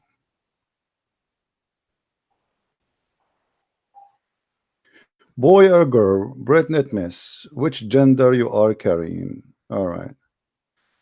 All right, gender myth. Okay, trust us, anyone, mother, yoga. This is talking about yoga. What is that? Sign of your skin, body, blah blah blah blah blah blah blah blah blah blah blah. Gender fact. Okay, so maybe master baby gender, but blah blah blah blah blah. Look like this website. I have nothing. Hold on, let us find.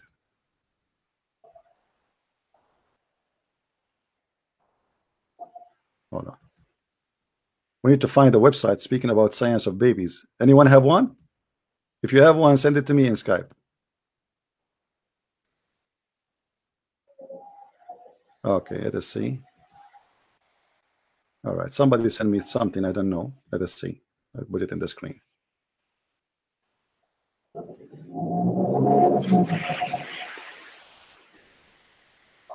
Getting Britnet, how baby are made. All right. How baby are made. For women, blah blah blah blah blah blah. 2 million egg, blah blah blah. Okay, as you see here, there's no gushing fluid for the women. It's the eggs. The egg is making the baby. Your God, Allah, He missed the egg. Okay, and then He says, the release called evolution, blah blah blah blah. Okay, how do man make sperm? And the man body almost constantly work producing millions of microbes, sperm, blah blah blah. Okay, it's okay. So it's coming from here. This is where the sperm is coming from. Read with me carefully. It says the average sperm lives only a few weeks in the man body. It's about 250 million, blah blah blah blah. Okay, and then it says, to produce healthy sperm, despite okay, does having an orgasm help baby making? Okay, beside etc etc. If in a man having orgasm, proper sperm rich semen in the vagina up. Okay, blah blah blah. Okay, okay. A woman orgasm also help concepting study. Okay, let us see. We're speaking about the gender. Which sperm get to the egg first? Okay, where is this? Where is the gender here? There's nothing in the whole article about the gender, my friend, the one who sent me this. Anyone see anything about how the gender is decided? Why you send me this article? We wasted our time. Who is the one who sent me this? You see how it is difficult to find it? No, it's not difficult, You my cannot- friend. It's not difficult. Hold on. Abdul, hold on. As long as you are saying it's difficult, let me show you. Okay, let me go and search. I will find it myself. And everybody will laugh at you in a second. Everybody knows. Everybody already is laughing, Abdul. This is something very stupid. I mean, only donkeys, they will argue about this issue. Let us see. Let me find you. The one who did the search, he did not do the right search.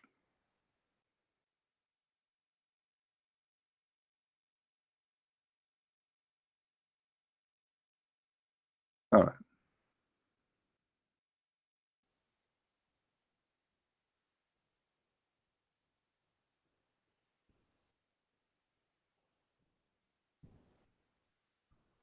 Let us see.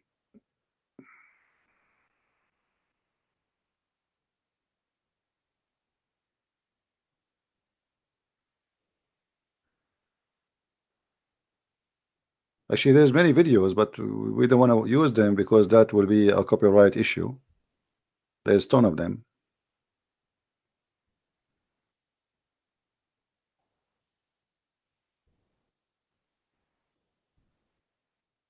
All right, here we go. I just searched for how the embryo formatted, stage of the embryo, and development. We don't want Wikipedia. Stay away from Wikipedia. Wikipedia, anyone can write anything. Stage of development of the photos.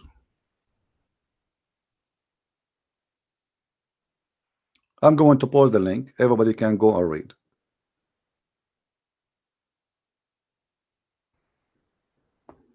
And by the way, here Muhammad, he made another poo-poo, because Muhammad in different hadith he says that the sperm stay as a sperm for 40 days, and then it's going to be a clot for 40 days, and it's going to be a flush for 40 days. The total is 120 days. Development of the photos and etc. Okay, even this website is stupid. Before I use a website, actually it was very good. They have even drawing, and they have let us see here.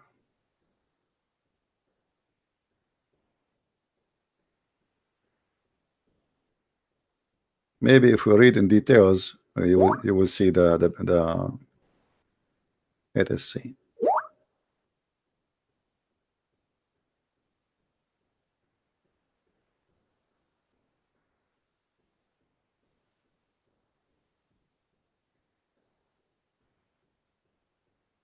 All right. Boy or a girl? Yeah, this is about the X and you know, the gender. But how this guy will understand this? We are talking to certified donkeys. You want to explain to this guy X and O? That is mission impossible. Sons or daughter? Let us read from here. A jinn consists of two parts known as etc. Okay. Men with the first okay is called Y, more sperm Y, and or X or Y, and etc. And okay, more boys born after the war. This is even a stupid article too. You guys are not giving me anything good. Not even a single one of you. Okay. A little awkward, straight point. 6 definition of a human, differentiation of a human. Okay. Yeah, but you see, this is complicated for this Abdul to understand. It's about the X and the Y. How you can explain to Abdul an X and Y? That's not what we want. We want a very clear answer to show him how stupid his prophet is. We need to read the whole article about the X and the Y, and then we will find out what is the answer. But this is not what we want. We want something simple and easy.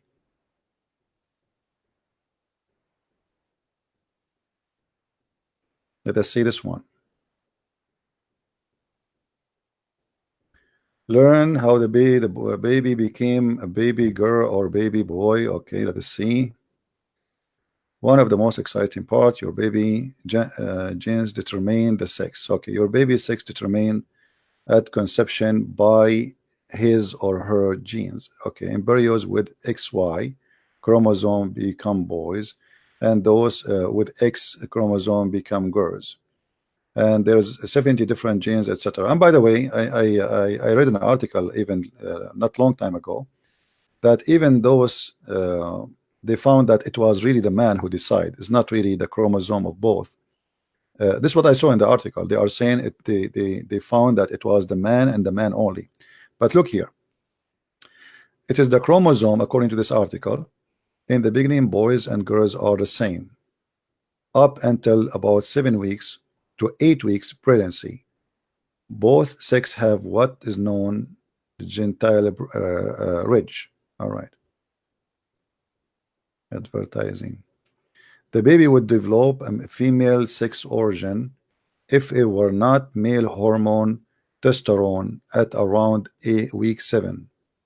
The Y chromosome single that start transforming production and etc.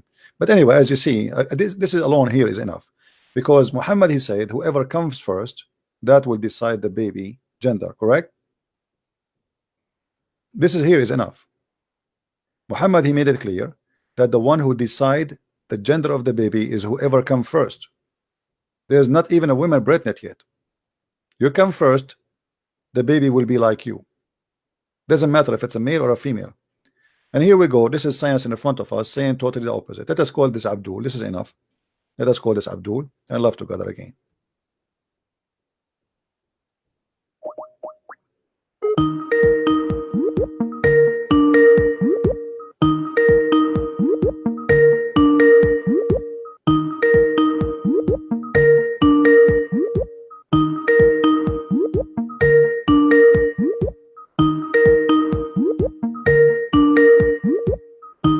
Answer, Abdul, answer. What happened? Are you going to spend the day ringing you? Okay, there's other Muslim is trying to call, and this Muslim is a smarter. There's a Muslim, he's a smarter. He's tried to call, but we could not reach him. Let us call the other Muslim. Where is this guy?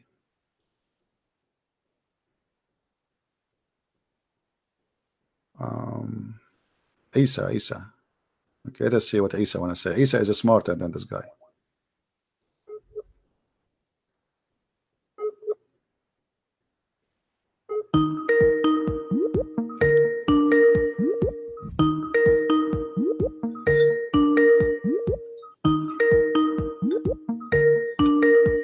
What's wrong with Muslims? Okay, Muslims, they are in strike. Look like they are afraid to see what happened. Who is the Muslim is proud about what's happening?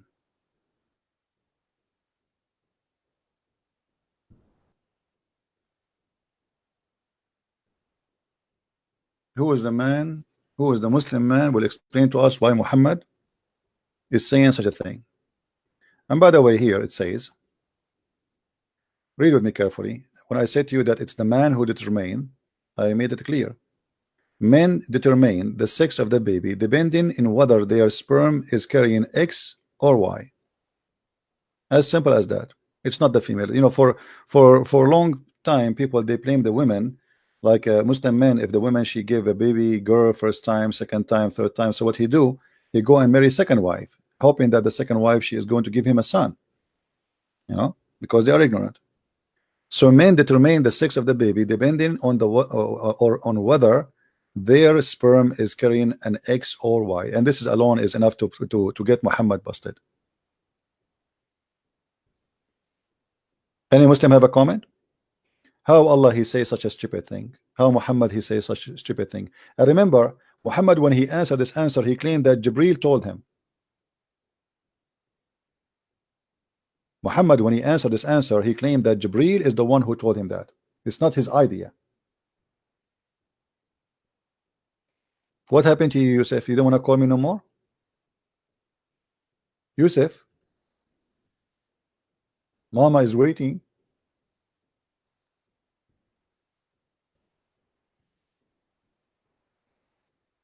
What do you think, Yusuf? Your prophet was doing poo-poo here? Or he was not doing poo-poo?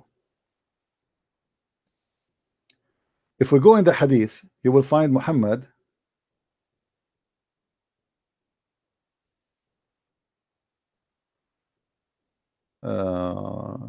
let us see.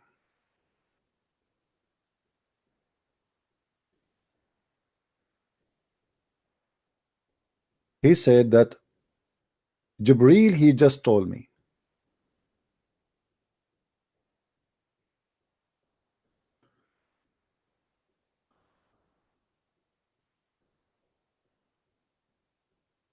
Let me show you the other hadith. Did Muhammad claim that this is coming to him from Jibril? Or he is just making things up? He claimed it is Jibril.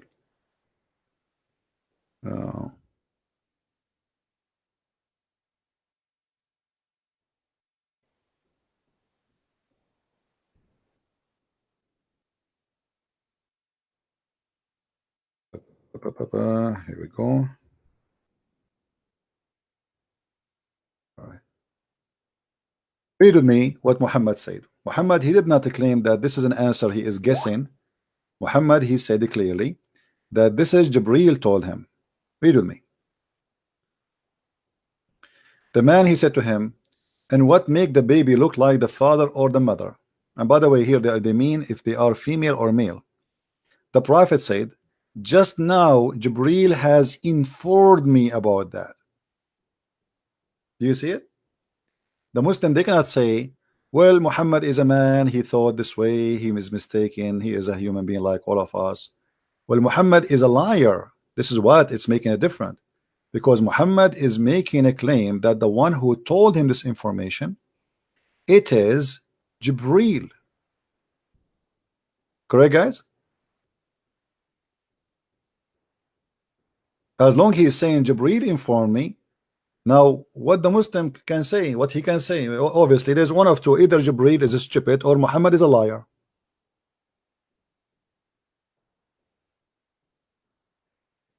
Correct, Abdul? It's okay, guys. We have enough. We do not need more links. I know that's it. I am not a doctor, but you know, this is something basic we learned when we are kids in the school. I mean, this is stupid. I mean, even to talk about it. But the Muslim, you notice, they go in denial just because the one who they are defending is their prophet. They go in denial. That's it. They don't want to agree. They don't want to believe. They don't want to, etc. And they want to go against what everybody in the world knows. And suddenly, just because Muhammad he says such a thing, the Muslim they want to believe in it. And there is no way we can give Muhammad any excuse except being a false prophet, because he claimed that Jibreel told him. Who told him the Quran? Jibreel. Who told him this? Jibreel. So Muhammad here confirming the same source he received, everything he have from Allah is coming from Jibreel. This is the guy, the pizza guy. Hey, by the way, guys, today I'm going to eat pizza. I want to eat with me. Honest to God, I wish I can invite you, but thanks God I cannot. Because imagine I want to invite 600 people to my pizza. Obviously, I would eat nothing. So I'm very thankful that you are not here. Unless the Lord, the Messiah, he plus our pizza and he will feed thousands of people with it. You see how amazing the Lord, the Messiah. Look what we are talking. Look what we are debating about. The poo of Muhammad. In the same time, the Muslims, they themselves, they have a chapter in the Quran. It's called the chapter of Al-Ma'idah, which means the chapter of the table, the food.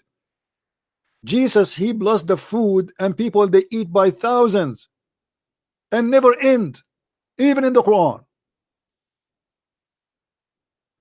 So look what we are debating about. The Muslim, they debate you about Trinity because this is their favorite topic. But who care? Let us say for the sake of argument, somebody believe in something and it's wrong. Let us say there's a guy, he believed that there's 10 gods. But then we found that he is right. So thank God there is 10 God. Then what we can do? If there's one, is one. Being 1 or 10 will not make a difference. What make a difference is if they are true gods or false God. If you believe in one God but it's a false God, it's a false God. Correct? So believing in how many, that will not change anything. Who care?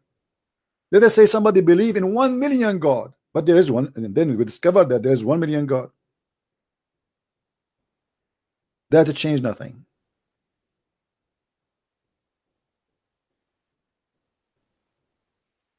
The Muslim, they love to debate you about this because they think they have something against you.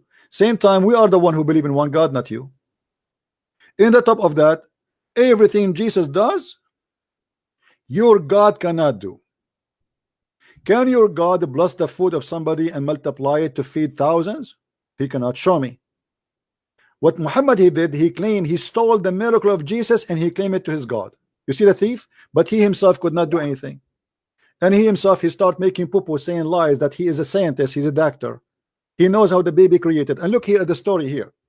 The story here that the guy, he came to Muhammad and he said to him, I will ask you a question. Supposedly this is the quiz of prophethood. He want to prove if Muhammad is a prophet or not. So he said to him, so he came to the prophet and said, I will ask you about 3 things which nobody knows unless he is a prophet. Look how stupid the story is. How you are going to ask him about 3 things nobody knows unless he is a prophet, and you know the answer already. That's mean you are a prophet too. People, are you listening? How he said to him, imagine you call me now in Skype and you say, Christian Prince, I'm going to ask you a question, and if you give me the right answer, which is nobody knows except a prophet, then for sure you are a prophet. Okay, he know the right answer, which means he knew the answer already, so he's a prophet. The guy who's asking the question, he must be a prophet too.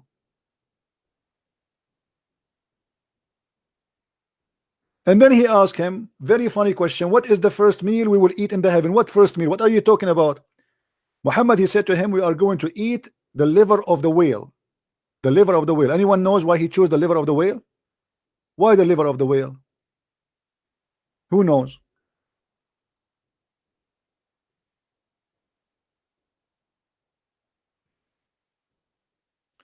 Muslims believe, the Arab believe in the religions, that if you eat from the there is something, it's called amber. Anyone knows what the amber? And amber have many sources, and this is a sexual. It's like it's a, I don't know what. I'm not a doctor, you know. Forgive me, but the deer have it, the whale have it supposedly, and it smells so good. And this is how the male he do seduce the female. Like the deer, he have it. The male deer, he have it. So he seduced the female deer with it. All right. So the Muslims, they grab that part, and they have an idea that this is generated in the liver of the whale. So if you eat from there, you will have a very powerful sexual desire. Because remember, Muhammad is preparing them to go to heaven, which is a heaven of sex. Bang, bang, bing, bong. And then Muhammad here, he is explaining to the guy all the answers. And he says, if the man discharge proceed the women, the child resemble the father. And obviously this is very stupid. This charge have nothing to do with resembling who? I mean, and look, this is what to prove Muhammad to be a true prophet. This is what to prove Muhammad to be a true prophet. And now we know that this is false. That means Muhammad proved to us from the same question that Muhammad is a false prophet. How you believe in this garbage? Yusuf, are you there? What happened to Yusuf? What happened to Yusuf? Where did he go? Looked like Yusuf, he took a vacation. Let me call him again.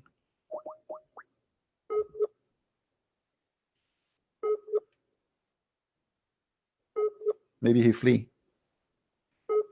Maybe he retired. Okay, go. Maybe he's offline. He left. And look, guys, look how the Muslim they fabricate the translation. You see here, look what the Muslims added to make Muhammad sound better. So they added the chromosome and the genes and the ovum central partition. Like, what the heck?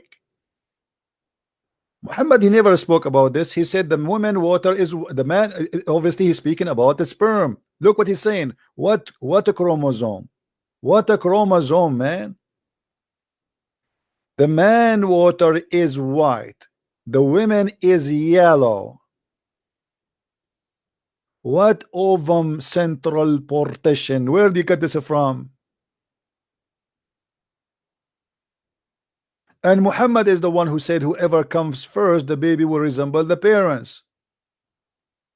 So this is about the orgasm, not about the chromosome.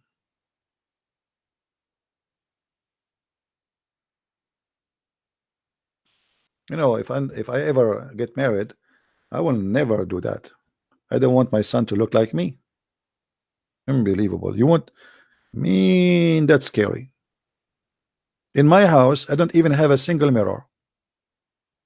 Because when I moved here, there was a mirror, by the way.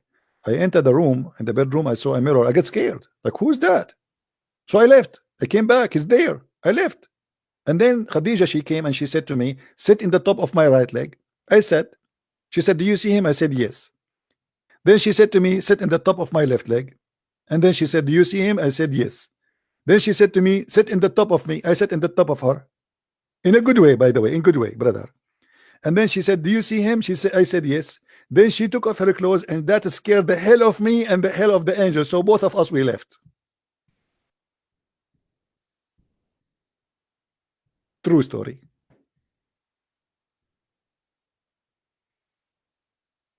Hello?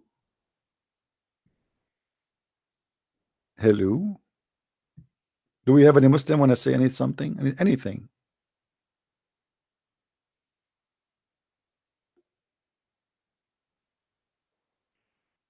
Anyone? And by the way, this is what happened. But both of us, we left, and the mirror cannot see me no more. So I can't see him no more. It was in the mirror. My friend, Islam is the most stupid religion, and anyone argue about that, he is fooling himself. I want people to download this video, especially when the Muslim he called us, and cut it parts and let everybody see how stupid Islam is. If Muhammad lie about those things, obviously he's a liar. There's no question. There's no need even to debate about anything. There's no way this guy is a prophet of God. Especially he claimed that this is what Jibril told him, as we showed you. This is not his private idea. Like I can say, okay, I said to you yesterday something. Well, I'm wrong. I'm not really a doctor. I don't know. I was guessing. But Muhammad, he made it clear that the one who told him that, it was Jibril. Jibril came to me, and now he just told me. You see, just Allah Messenger, the Prophet, he said, the Nabi, he said, just now Jibril has informed me about that.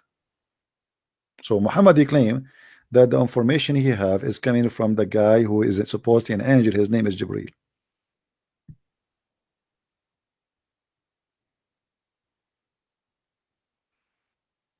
By the way, Jibril just told me now that Christian Prince, look like you are qualified to be a prophet, so I give you a prophecy. Jibril just told me that this month there's many women, they will have their period, and I challenge you to prove me wrong. Jibril just told me that there's many news station, they will provide the news. Jibril just now told me that there is somebody somewhere right now is fighting with his wife. How I know that? How I know that? How I know that? I mean, come on, face it. Jibril just told me that somebody somewhere having orgasm right now, he not she, and that will make the baby boy. And Jibril told me that somewhere there's a woman now, she is having orgasm, and now she will make the baby girl. Good news. Oh boy. Any Abdul? Isa, a Muslim Abdul is calling. How are you, Isa? I'm pretty good. I want to thank you for unblocking my number. So what do you think about Isa, the topic we're talking about? Okay, so are you still talking about the topic of how the baby resembles? Yeah. Okay.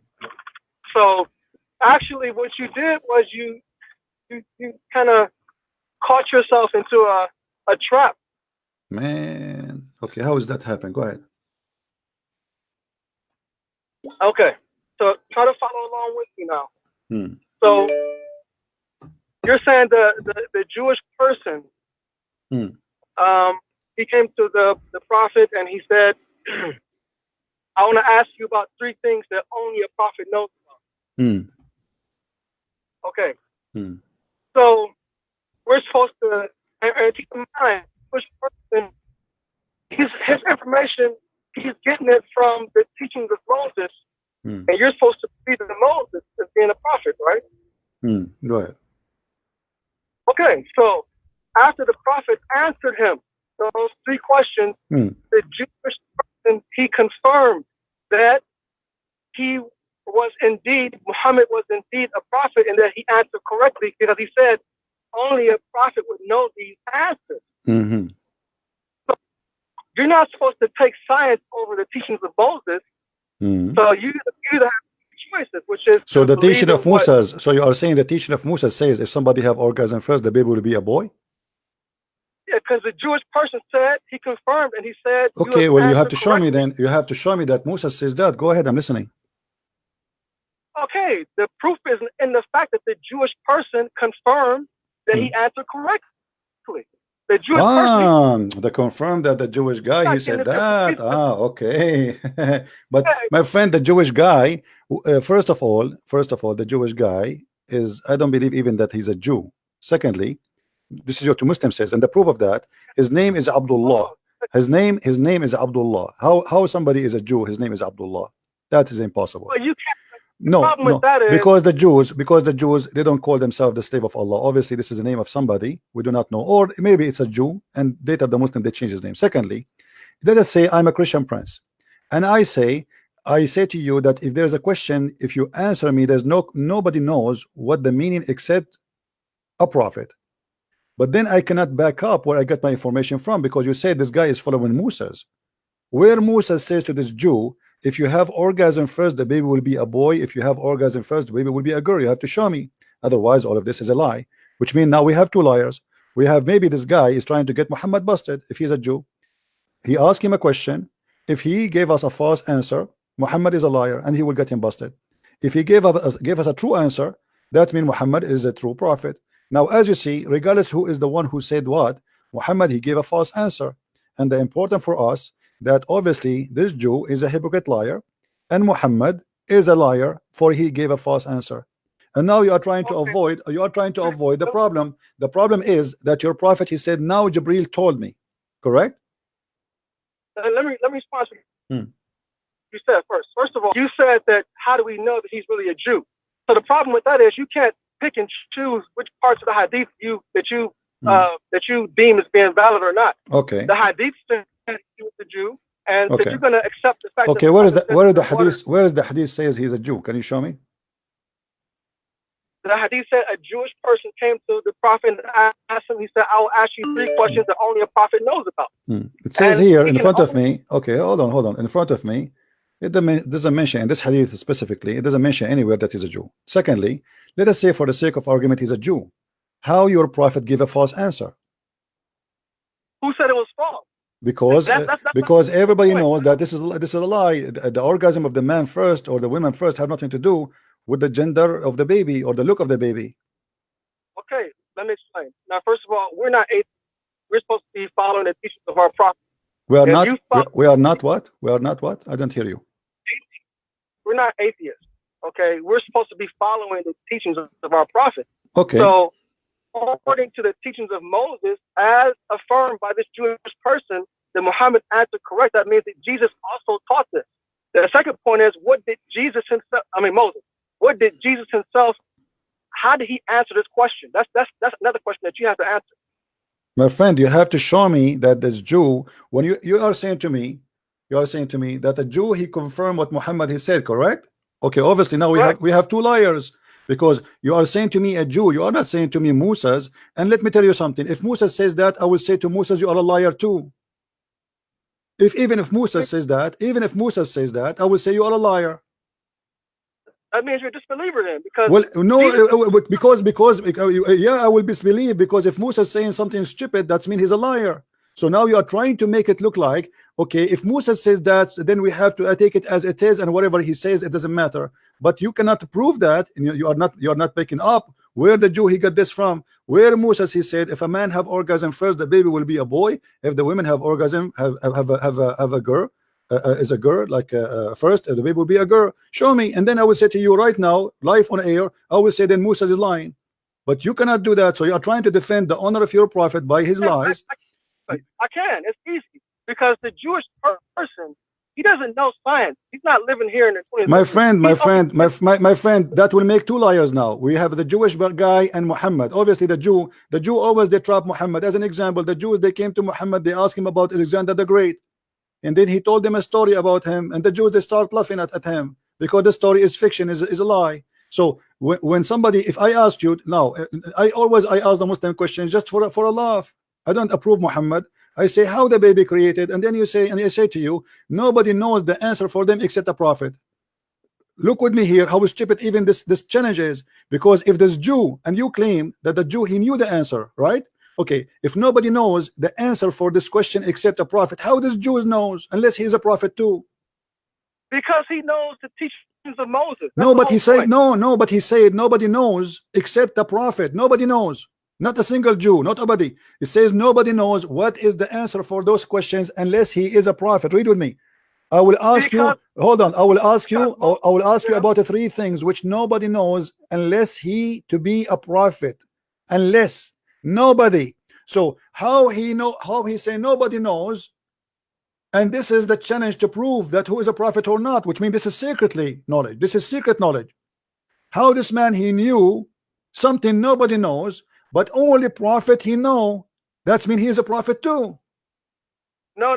That means that he learned from the teachings of Moses. Because, but if you learn from the teaching of Moses, that means everybody knows, and that means there's there's no need to challenge anyone, because this will be written in the Torah. Hold on, my friend. Everybody is laughing at you now. I don't mean to insult.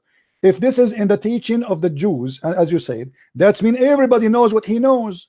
But he says there, I will ask you 3 things which nobody knows except a prophet, not the Jews, not the Christians. Nobody knows. Only prophet, they knew this, the answer for those questions.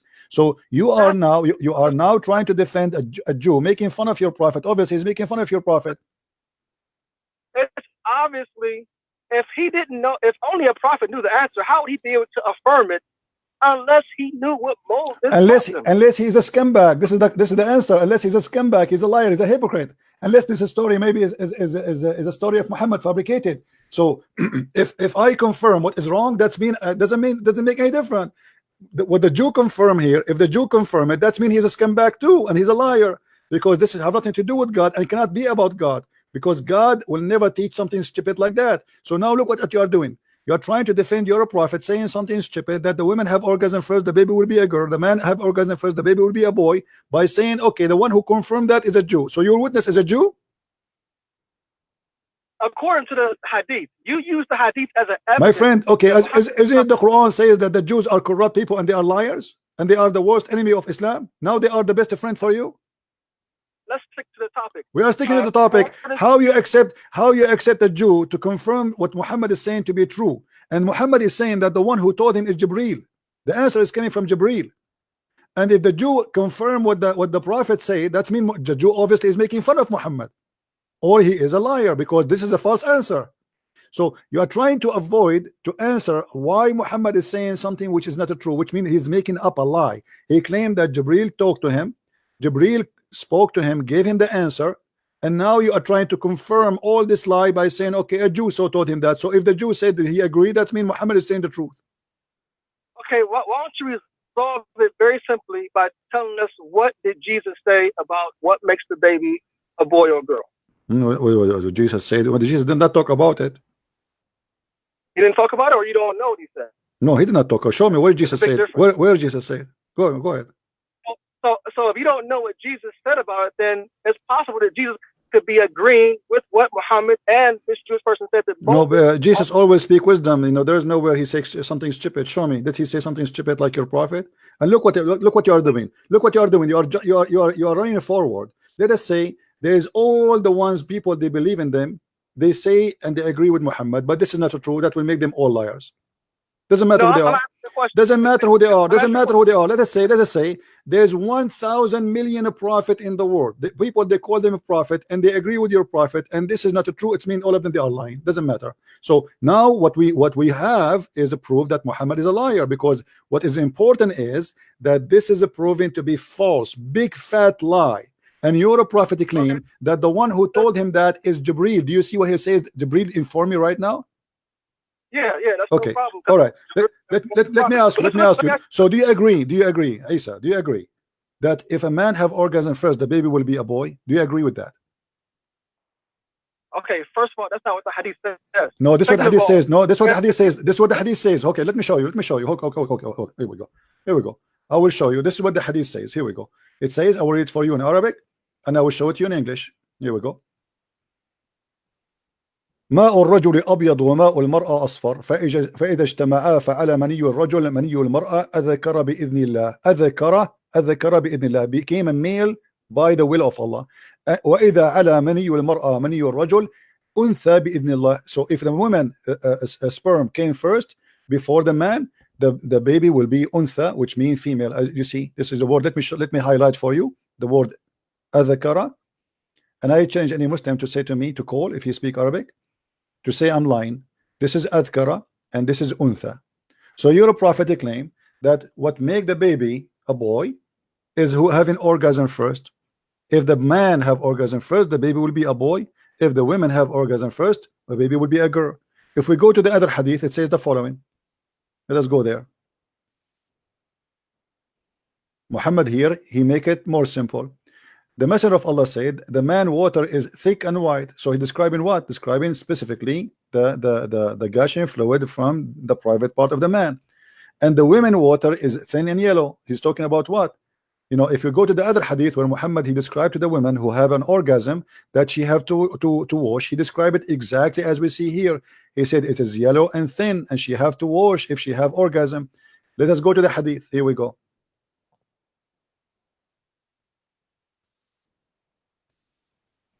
Here we go. If we go this hadith, this is Sahih al-Bukhari, so you cannot say it's a lie. A woman, she came to Muhammad and she said, Allah is not shy to tell you that the truth is entirely for women to take a bath after she had a wet dream, which means sexual discharge. He said yes. If she noticed discharge, she noticed, which means this is something is coming out. On that, Salama said, she said she laughed. Does the woman have orgasm, discharge? He said yes. How then does her son resemble her? You know, this is, by the way, false translation.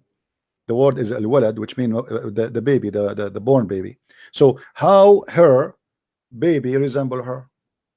So your prophet here make it clear that he's talking about the sexual fluid coming from the woman, which is a yellow and thin, and this is something is discharge coming out in the vagina.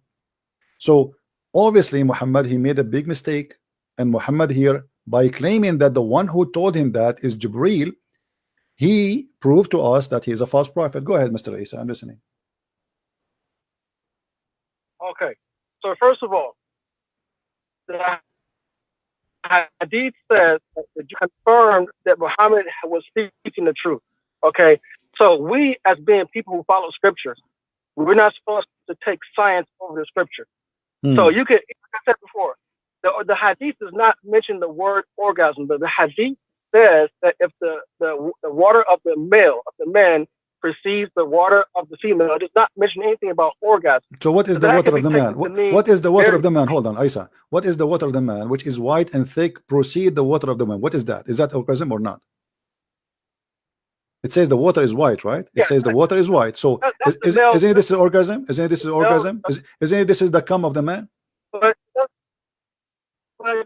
there's a big difference between the semen of the man and the fluid of the woman and an orgasm. There's a big difference there. That's the whole point. And the point you're not seeing it. Okay, so are you saying that a man? Are you saying a man he can have orgasm without having a sperm? That's not what I said. Okay, but your prophet said. Listen. The fluid remains. The fluid is the body of the woman, even hours and days after sex. It does not have to mean an orgasm. That's the whole point you're missing here. It says if the water of the male precedes the water of the female, that could be at any time, not at the point of the sexual encounter. Read with me. Second thing is, okay, read with me. No.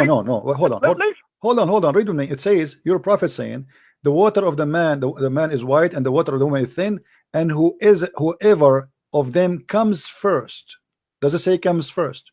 Comes first. The child resembles the parents. So you are saying the opposite. You are making fun of your prophet, because your prophet saying whoever comes first, it is about orgasm.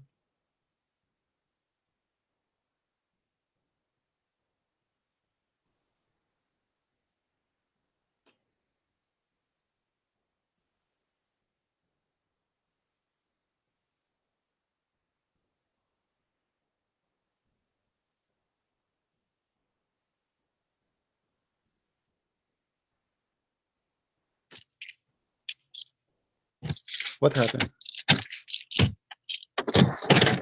What happened?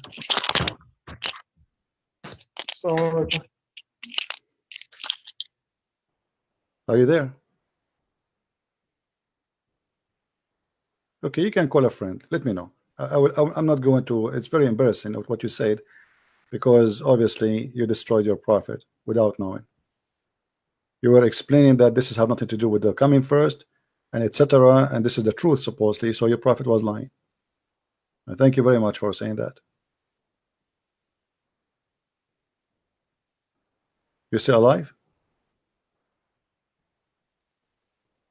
You can call Zakir Naik. Okay, well, Santa Claus is coming to town. Thank you very much, Isa, for calling, and look like you are out of words. I'm not going to wait for you for long. I hear you're breathing and you have nothing to say. He was making fun of his prophet, saying this doesn't say that's the one who comes first. It doesn't say that the one who have, this is not about orgasm. No.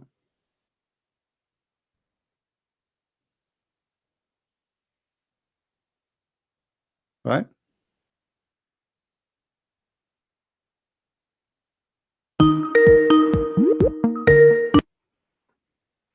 Yes, Isa. What happened, Isa? Go ahead. What do you think? You said this is not orgasm. This is orgasm, as you see in the screen. Go ahead. Okay, so like I said, the hadith doesn't mention anything. No, it says orgasm. It says orgasm. It says comes first. What comes first mean? Yeah, that's not the word for orgasm, though. That means that. So what comes first mean? It means once the male reproductive fluid is in the female. It could be at any point, not at the exact time of the sexual encounter. So when somebody says comes first, that means this is not orgasm in your dictionary. I'm saying the hadith doesn't say orgasm. It says no. It says whoever of them comes first, and comes first is very simple to know. Comes first. It is orgasm. Okay, and that's how you interpret it. But I am not interpreting. No, this is what it says. This is what it says. This is what it says. Let me read for you. Let me read for you. You see, in Arabic it says فَأَيَّهُمَا سَبَقَ كَانَ الشَّبَهِ. سَبَقَ, the one who comes first. And this is your Muslim translation, and this is Sahih Hadith. So don't tell me it does not say that. Whoever of them comes first. Now you tell me what comes first mean according to you. I'm listening. Okay, if the prophet wanted to say orgasm, he could have easily said orgasm. This is what he said. He said that. He said that in Arabic. He said sabaqa, sabaqa, sabaqa. The ma'ur rajul sabaqa. The water of the man came. He came. This is what he said. Okay, if this is what the hadith says, this is what Muslims believe, because we don't take science over the hadith. All right, no problem. So my question to you is, you can easily resolve this right now by telling us what Jesus said about how the baby either resembles the mother or the father, or how the sex of the baby is determined. Well, now, if you don't have knowledge about that, then you can't speak on this topic, because we people who we can. You know, my friend, this is a false logic. Thank you. Okay, I will answer offline. Hold on, guys. If Jesus did not talk about that, that will not change anything. That your prophet is telling a lie. Jesus did not come to teach us how he made babies. He create people, as the Quran says, from the mud. He made a bird, you know, but he did not tell us how he do that, right? It's your God and your prophet who's trying to be smart people, supposedly, or smart, intelligent alien, trying to give us details. The Quran, when the Quran says that Jesus, he made the blind see, and even the Bible says that, the Bible did not say really what happened exactly, but obviously he's creating eyes for him. But how he created the eyes, this is the power of God. But when Muhammad, he go in details and he tried to be a smart doctor who graduated from a big school, explaining to us how his God made the baby, and then we find that this is stupid to say, and he's speaking about, like, you know, it's not about a miracle thing. It's like about me and you, like me as a male, you as a female. We have a sexual relationship together, and then we have a baby. It's not about God creating, because God, he have a power, he can do. God, he don't even need to pass all those stages, let's say. God, he can say be, and you will be. That's it. But by the way, the Quran says, if Allah wanted something to happen, he say be, and it is going to be. But he never created anything by be. Never. He said the similarity of Jesus is the same as Adam. He said to him be, and he was. But the fact, we go and read the Quran, we will find that Adam was not created by be. It took him a long time to create him. And same as Jesus, Allah, he sent his spirit, and he breathed into Mary vagina, and then he made her pregnant, and then she delivery, and then she sat under the palm tree, and then the baby came. It was not be, and he was. So when Muhammad and his God, they describe for us, actually, if we even, this is in the Quran. You see, in the Quran even do more harm to Islam.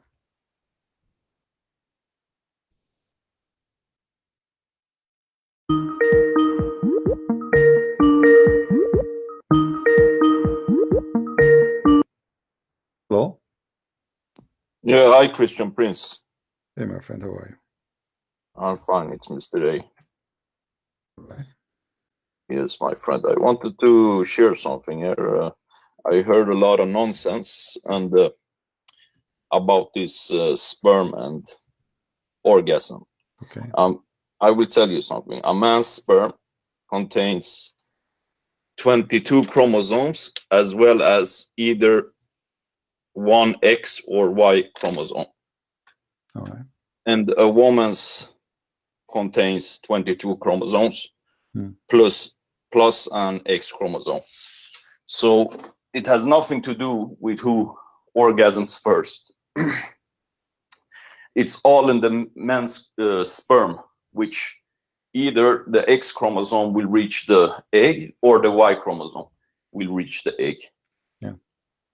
So it absolutely does not have anything to do with who has the orgasm first. Yeah, but the idea of this Muslim, that as long a Jew, he told Muhammad, nobody knows this except a prophet, and obviously the Jews look like he's a god for them. Suddenly he became a god, and as long the Jew he confirmed that Muhammad is saying the truth, that means this must be right, and you cannot take the science against the Jew.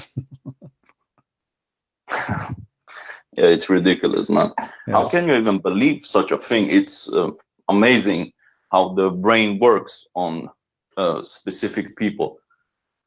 Yeah. You know, brain can work in mysterious ways. Yeah, but obviously the Muslim brain is not working at all. Something like that. All right, my friend. Thank you very much for calling. Take care. Thank you. Bye. All right. Here we have the Quran in front of us, chapter 23, speaking about verse number 14. Then we made the sperm into a clot, and this is again another poo-poo, because the sperm is not going to be transformed into a dead blood.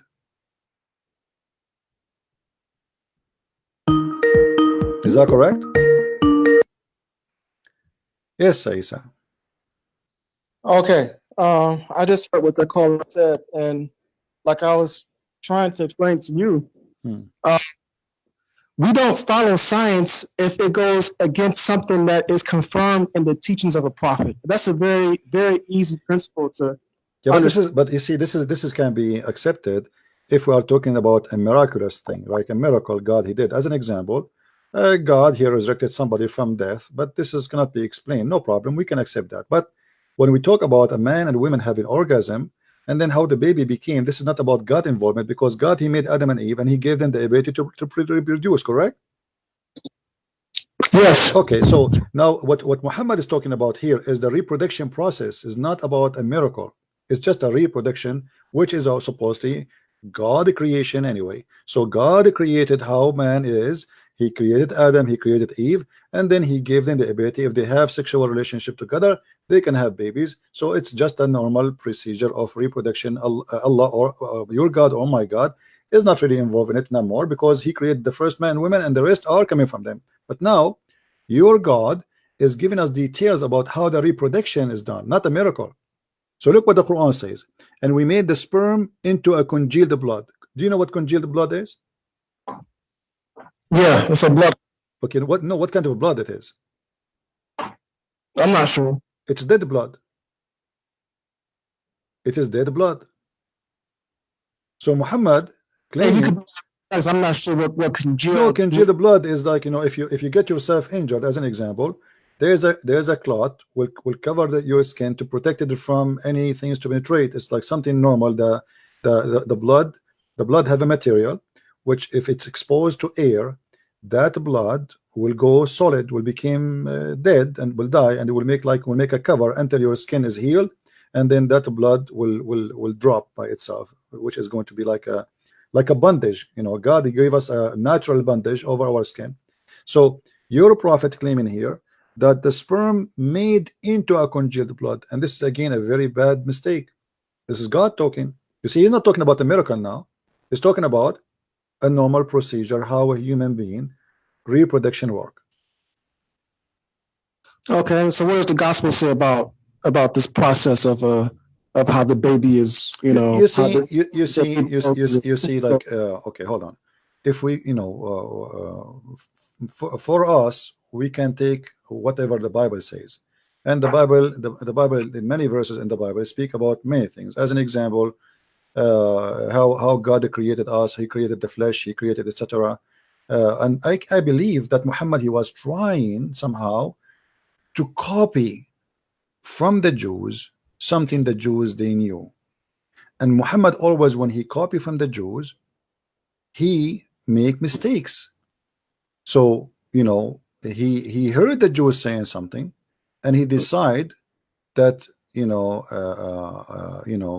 decide, okay, the Jews are people who knows whatever they say it must be true. So as long the Jews they say something, then I will take it as it is. And as you said to me, because like you're convinced too that the Jews, they will never lie to your prophet, right? So whatever the Jews they say, Muhammad, he will take it as an example. Muhammad, he took everything the Jews they speak about as an example. The speaking ant, the ant who talk, this is from the legion of the Jews. Muhammad, he heard it, he took it, he put it there. The Jews, they have many false stories about, like Suleiman, he died and he was in his throne for many days standing and nobody noticed, standing up actually. The genie who stole the ring of Suleiman, all those are legions of the Jews. So obviously Muhammad the Jews have a huge impact on him, and he took all the lies the Jews they spread around, which is a fiction stories, and he considered it as a fact to be part of his religion. So now Muhammad actually, he is a victim of what the Jews told him, and because he trusted the Jews, you know, if you go to the Talmud as an example, or the legion of the Jews, you will find a lot of crazy stuff. And Muhammad obviously, like as an example, if we go right now, I will show you that the story of Azab al-Qabr. You heard of Azab al-Qabr before, correct? No. Okay, Azab al-Qabr, the torture of the grave. You never heard of it? Yes, the punishment of the grave. Yeah, of course. How Muhammad he heard about Azab al-Qabr? Do you know? You cannot understand that prophets and messengers receive revelation from Allah, from God. Okay, hold on. When Muhammad first time he mentioned that he received revelation from Allah about the punishment of the grave, how that happened? I don't quite understand the question. Okay, let me show you. Let me show you. Here we go. This is Sahih Bukhari in front of your eyes, and this is proving again that Muhammad is a victim of the Jews. The Jews are making fun of him, and Muhammad, whatever they say to him, he take it and he accept it. He think the Jews are always telling the truth, and whatever the Jews they say, they must be truthful, and they are people of the book, so they knew what they're talking about. Aisha said that the Jews came to her and mentioned the punishment in the grave, saying to her, may Allah protect you from the punishment of the grave. Aisha then asked Allah Messenger about the punishment of the grave. He said, yes, there is a punishment in the grave. Aisha added, after that I never saw Allah Messenger, but always seeking refuge by Allah, with Allah, from the punishment of the grave. So your prophet, he never mentioned the punishment of the grave. Actually, in different hadith, Aisha, she said to the Jew, you are a liar, there's no such a thing, you're a liar. So Aisha, obviously she never heard this before, and to the point she is accusing the women who told her that story, that she is a liar, and there's no such a thing. And when Muhammad he came and he listened to her, suddenly after that moment Muhammad never pray, as you see in the hadith, never pray without saying, I seek refuge by Allah from the punishment of the grave. So why Muhammad never mentioned that before until this Jew came? Because he never heard of it. As simple as that. You're making an assumption that he didn't mention that. Okay, no, I am not making an assumption. Isn't it Aisha, she accused the women to be a liar? She said to her, you are lying. There's no such a thing. That's mean Aisha, who lived with Muhammad in his house, she never heard Muhammad saying that. You have to admit, you cannot get away with it. You see, imagine my wife who sat next to me, and I am a prophet who pray every day, and then she hear me and she watch me every day praying. She never heard me saying I seek refuge from the punishment of the grave ever, until the Jewish women she said that to her, and then she witnessed that since then Muhammad never prayed to Allah without saying I seek refuge from the punishment of the grave.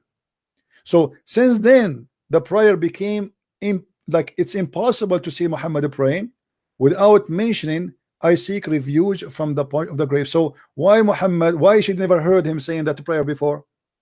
She never saw him saying that before. Why? Because simply Muhammad, he just learned it. After that, you see, read really carefully, and after that I never seen Allah Messenger praying, but he seek refuge by Allah from the punch of the grave. So Aisha, she is confirming that Muhammad, he don't know about this, he just learned it, and since he learned it, never stop using it and speaking about it. Okay, now the first thing is the hadith where you're saying that Aisha said to the Jew that you're a liar. That's not the hadith that you're showing me right now. Okay, so if I show it to you, are you saying to me I'm lying to you or what? Well, you do make a lot of lies up, so it could. You have to prove it. You have to prove it. Okay, in front of everybody. If I show you that the hadith, if I look for the hadith saying that Aisha says to the Jew, you are a liar, what you will do? Well, like I said, I didn't say that every single word that comes out of your mouth okay, is a lie. So then don't speak of something you do not know. Either you say this is a lie, and that will make a big deal for you, okay? Or you say it doesn't change anything. So do you want to make a challenge in front of everybody that Aisha, she accused the Jews to say a lie?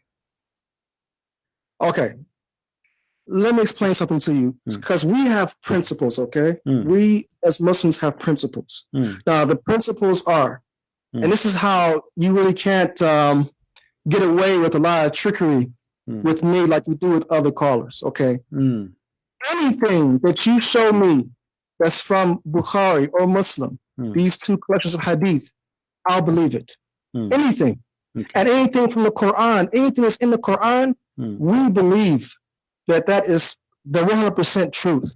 Now, that doesn't mean that the way you spin it off and make your own explanation of the hadith or the Quran is accurate. Because sometimes, many times, as a matter of fact, you will take a hadith or a Quranic verse and you will make your own interpretation. Where everyone knows that Muslims we have the most right, we have the most ability to explain the meaning of any particular hadith or Quranic verse. Let me ask you. What is the punishment of the grave? What is the reason for the punishment of the grave? What exactly you did to make you be punished in the grave according to your understanding? Okay, so the punishment of the grave is to cleanse the person of sins that he did not repent for when he was alive. It's not very difficult to comprehend. This is the point of any punishment. Are you sure? Are you sure? Yes, I'm 100% sure. Okay. Now, so it's not because somebody he piss? Yeah, this is a sin. Somebody piss, Allah will punish him in the grave if he piss. If he does not take care to make sure that he cleans himself. But is that pissing is a sin? If you piss and the piss touch your skin, is that a sin? No, the sin is if you use the bathroom and you're not careful to make sure that your clothes are clean from the urine. This is sin. Yes, this is sin. So how your prophet he order you to drink camel urine? I'm sorry? If the urine touch you, that is a sin in Islam. Then how the prophet order you to drink camel urine? Because camel urine, any urine from an animal that can be eaten is not considered to be impure. So the urine of the dog is not impure? Any animal that can be eaten. A dog cannot be eaten. Okay. So any animal can be eaten. The urine is not okay. So you can drink urine. Okay, I see. Okay. Now listen. When you say to me that if you don't clean your urine from you, and that is a sin, and that will punish you, does that mean if I show you that your prophet, that urine he used to touch him, that mean he is going to be punished in the grave? Let me ask you a question. Don't ask me a question. Don't ask me a question. You see, you play games. You keep. I will go with you. Are you saying that your prophet will be punished for his urine touch him? The prophet would never be punished for anything because so in a second you change your mind. Now, where Muhammad he learned that the urine, if the urine touched your skin, is going to punish you, is going to cause you to be punished in the grave. Where learn that from? Is it from the Jews? Is it from the Jews? Is it from the Jews? Is it from the Jews? The definition of a prophet or a messenger. No. I'm asking you where Muhammad he learned this knowledge that the urine is the reason to be punished in the grave. Is that from the Jews? It's from Allah, because like I said before, so it's not from the Jews. It's not from the Jews. No, No. No, it's not from the Okay, Jews. let us see this hadith then. Guys, be my witness. He said it's not from the Jews. In a second, this guy, he will change his mind. All right.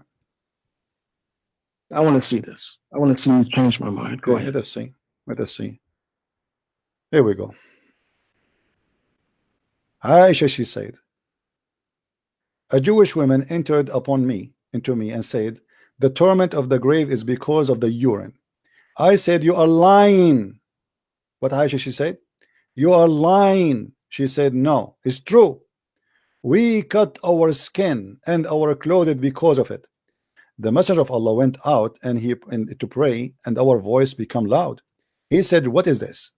I told him what she had said. He said, she spoke in the truth. After that day, he never offered any prayer, but he say, following the prayer, after he followed the prayer, Rabba Jibreel wa Mikael wa Israfil, etc. I seek refuge from you against the punishment of the grave. So Muhammad here never since then, Aisha, she never heard of that before. And you are the one who said to me, where you get this one, that the Jews, she said to him, you are lying, right? You remember? You said you fabricate your lie. Here we go. Aisha, she's accusing the Jew that she is a fabricate, she is a liar, and this is going to be true. Why? Because this is stupid. Why Aisha, she's saying to the Jew, this is a lie? Because this is stupid, obviously. So the Jew, she said that, Muhammad, he take that, Muhammad, he believe in that, Muhammad approved that, and after that, Muhammad, he never pray to Allah unless he say, I seek refuge by Allah from the punishment of the grave. So the question to you, as long you are the one who said to me, Allah is the one who told him that, so why Muhammad never before that mentioned the punishment of the grave in his prayer? He was not aware of it? Okay, so who collected the hadith that you're showing us now? What do you collected the hadith? You Muslims was the one who collected the hadith. No, what book of hadith was it? Is it from? This is Sunan al-Nasa'i. Okay, so it's most likely it's probably a weak hadith because it is not a weak hadith. Here we go. This is not a weak hadith. Here we go. Read with me. It says Hassan. Just because. Okay, let me show you. Okay, hold on. Let us see from Al-Bukhari. Let us get you. You see, the Muslim, they want to play all the games. Okay, let us see if this can be found in Al-Bukhari. Okay, all right.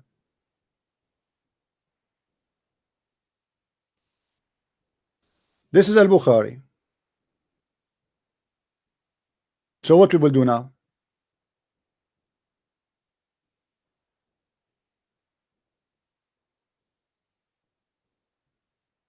Muhammad, he never mentioned this prayer before. He just copying from the Jew. As simple as that. Never ever spoke of it. You told me that the one. You told me that the one. I asked you, who is the one who told him that? You said Allah. As you see, it was a Jewish woman who came to his house, have an argument with his wife, and Aisha, she could not believe it, and Muhammad, he confirmed what the Jew she said. So how does that mean that the Jewish person taught him that? If he confirmed, because he never prayed that before. If the Jewish woman is not the first one to mention that, why Muhammad? As you see how important it is to say this prayer. After that, she never saw him. Read with me. After that, I never saw Allah messenger, but seeking refuge with Allah from the punishment of the grave. After that, so Muhammad, if this is very important, that you should add in every prayer after the prayer to seek refuge from the punishment of the grave. Why Muhammad never mentioned it before? Why suddenly now, after the Jew, she came to him, suddenly he repeated every time he pray? Obviously, he just learned it. He liked the idea. Muhammad is a copy-paste guy. The Jews, they say something, whatever the Jews, they say, and the Jews, they are making fun of him, obviously. That's how you interpret it.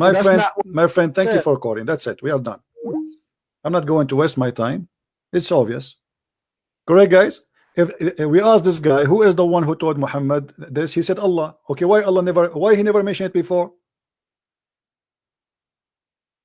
Why Allah never mentioned it before? No, I'm done today. You know, we are done for today. Why Allah never mentioned it before? It doesn't make sense. If Muhammad, he learned this before, to the point Aisha, she's accusing the Jewish woman that she's a liar. You're lying. That's what she said to her. This cannot be true. This is a lie, which means this is stupid. You see, Aisha, she is more qualified to be a prophet from Muhammad himself. because Muhammad obviously getting himself busted by copying the Jews. Whatever the Jews they say, Muhammad he take the Jews story and he put it in his Quran. The ant, she warned the ant about the other ants because Suleiman is coming. This is a story Muhammad took from the Jews. He took it, he put it there. As simple as that. Whatever Muhammad he say, whatever the Jews says, Muhammad he grab it, he put it. The Jews are talking. Come on, the Jews, they don't lie. Muhammad he learned everything he have from people around him, Salman al-Farisi, the Jews, the Nasara, Khadija, Waraqa, etc.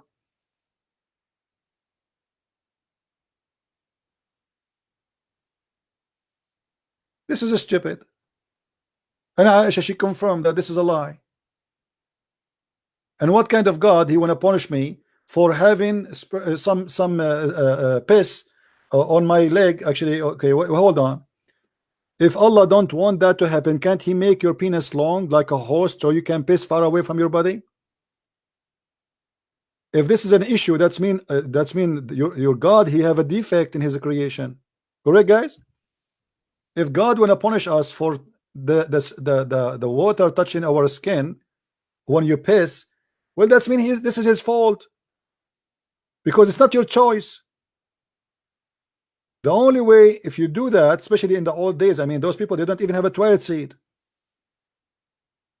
Muhammad, he used to sit in the ground. He pissed like a woman when he pissed. And by doing that, the piss will touch you, because the piss will touch the ground and will hit back your skin. So Muhammad must be tortured. When I asked him, what if are you saying your prophet he will be tortured in the grave for a piss touch him? He said, no, the prophet is different. Hypocrisy. Hypocrisy and madness and stupidity. Muhammad, he keep adding stuff to his religion.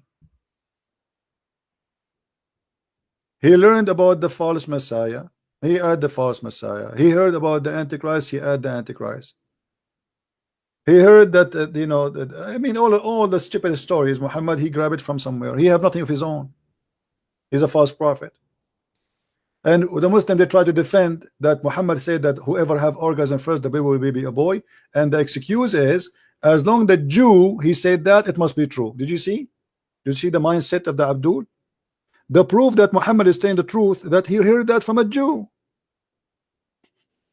So why you accuse them that the Jews corrupt their book? They are liars.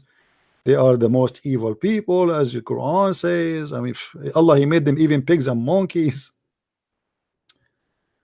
Anyway, obviously Muslims, in order to defend their false prophet, they choose to take a hike in the madness highway. And that will not help you, my friend. Whoever watched this video, he will be laughing at Islam and will leave Islam.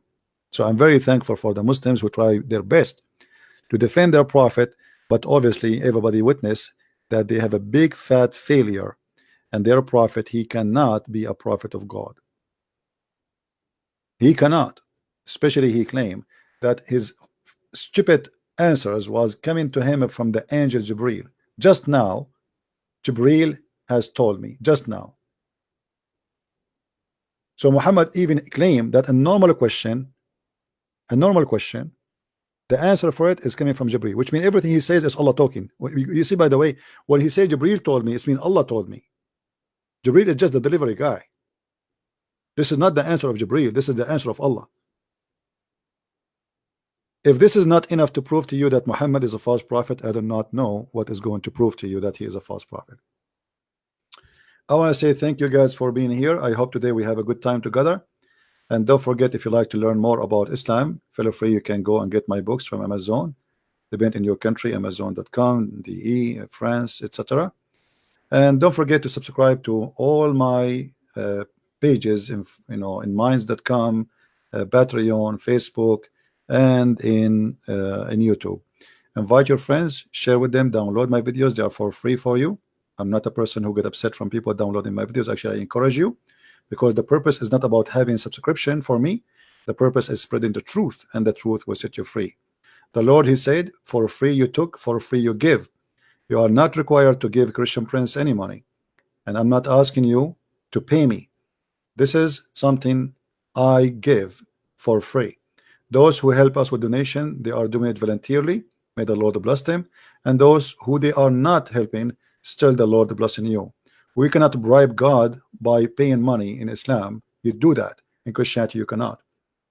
When people they think that God is someone we can bribe by some donation, that's mean they are corrupt. When somebody says to you, if you donate to me, God will forgive your sin, that's mean he's a corrupt, and that's Muhammad, who said to the Muslims that if you pray me, I will pray in your behalf and I will purify you. That is not in Christianity. Don't fall into the garbage. The one who promised you female and male Gentile, which is endless, he cannot be from God. This is not God. God don't promise such a promise. This is against his nature. God is holy, so is Jesus. Jesus is my Lord, the Christ, the Messiah, the Savior. Even in the cult of Islam, he will come back and he will save the whole world. It's not Muhammad, it is not Jibreel, it is not Allah who will save us in the end of the day, and he is going to destroy the Satan even according to Islam. So why you want to follow the dead man Muhammad and you will not follow the living God, the word of God, the pure, the mighty, the wonderful, Emmanuel? God is with us, and that is Jesus. For Jesus I invite you, because by him and for him everything was created, and anything else is a lie. Never trust a man, never trust a priest, never trust a sheikh, never trust people who claim to be prophet. Trust those who speak the truth about God if they are following God. Muhammad, obviously he don't follow God, he have no God. He was a man who want to take over power. He wants sex, he want money, he want the glory of himself, to the point he changed his name and he called himself Muhammad, which means the praised one. And this is again against God. For when you say I am the praised one, then you are God. Muhammad is a name of a God, it's not a name of a man. Only God is the praised one. Shame on you, shame on you to follow a man. He replaced God even by his name. He cannot be of God. Thank you very much for listening and watching. Christ is Lord and Islam is false. And until we see you soon again, please subscribe and tell your friends, and God bless you. Take care and bye-bye.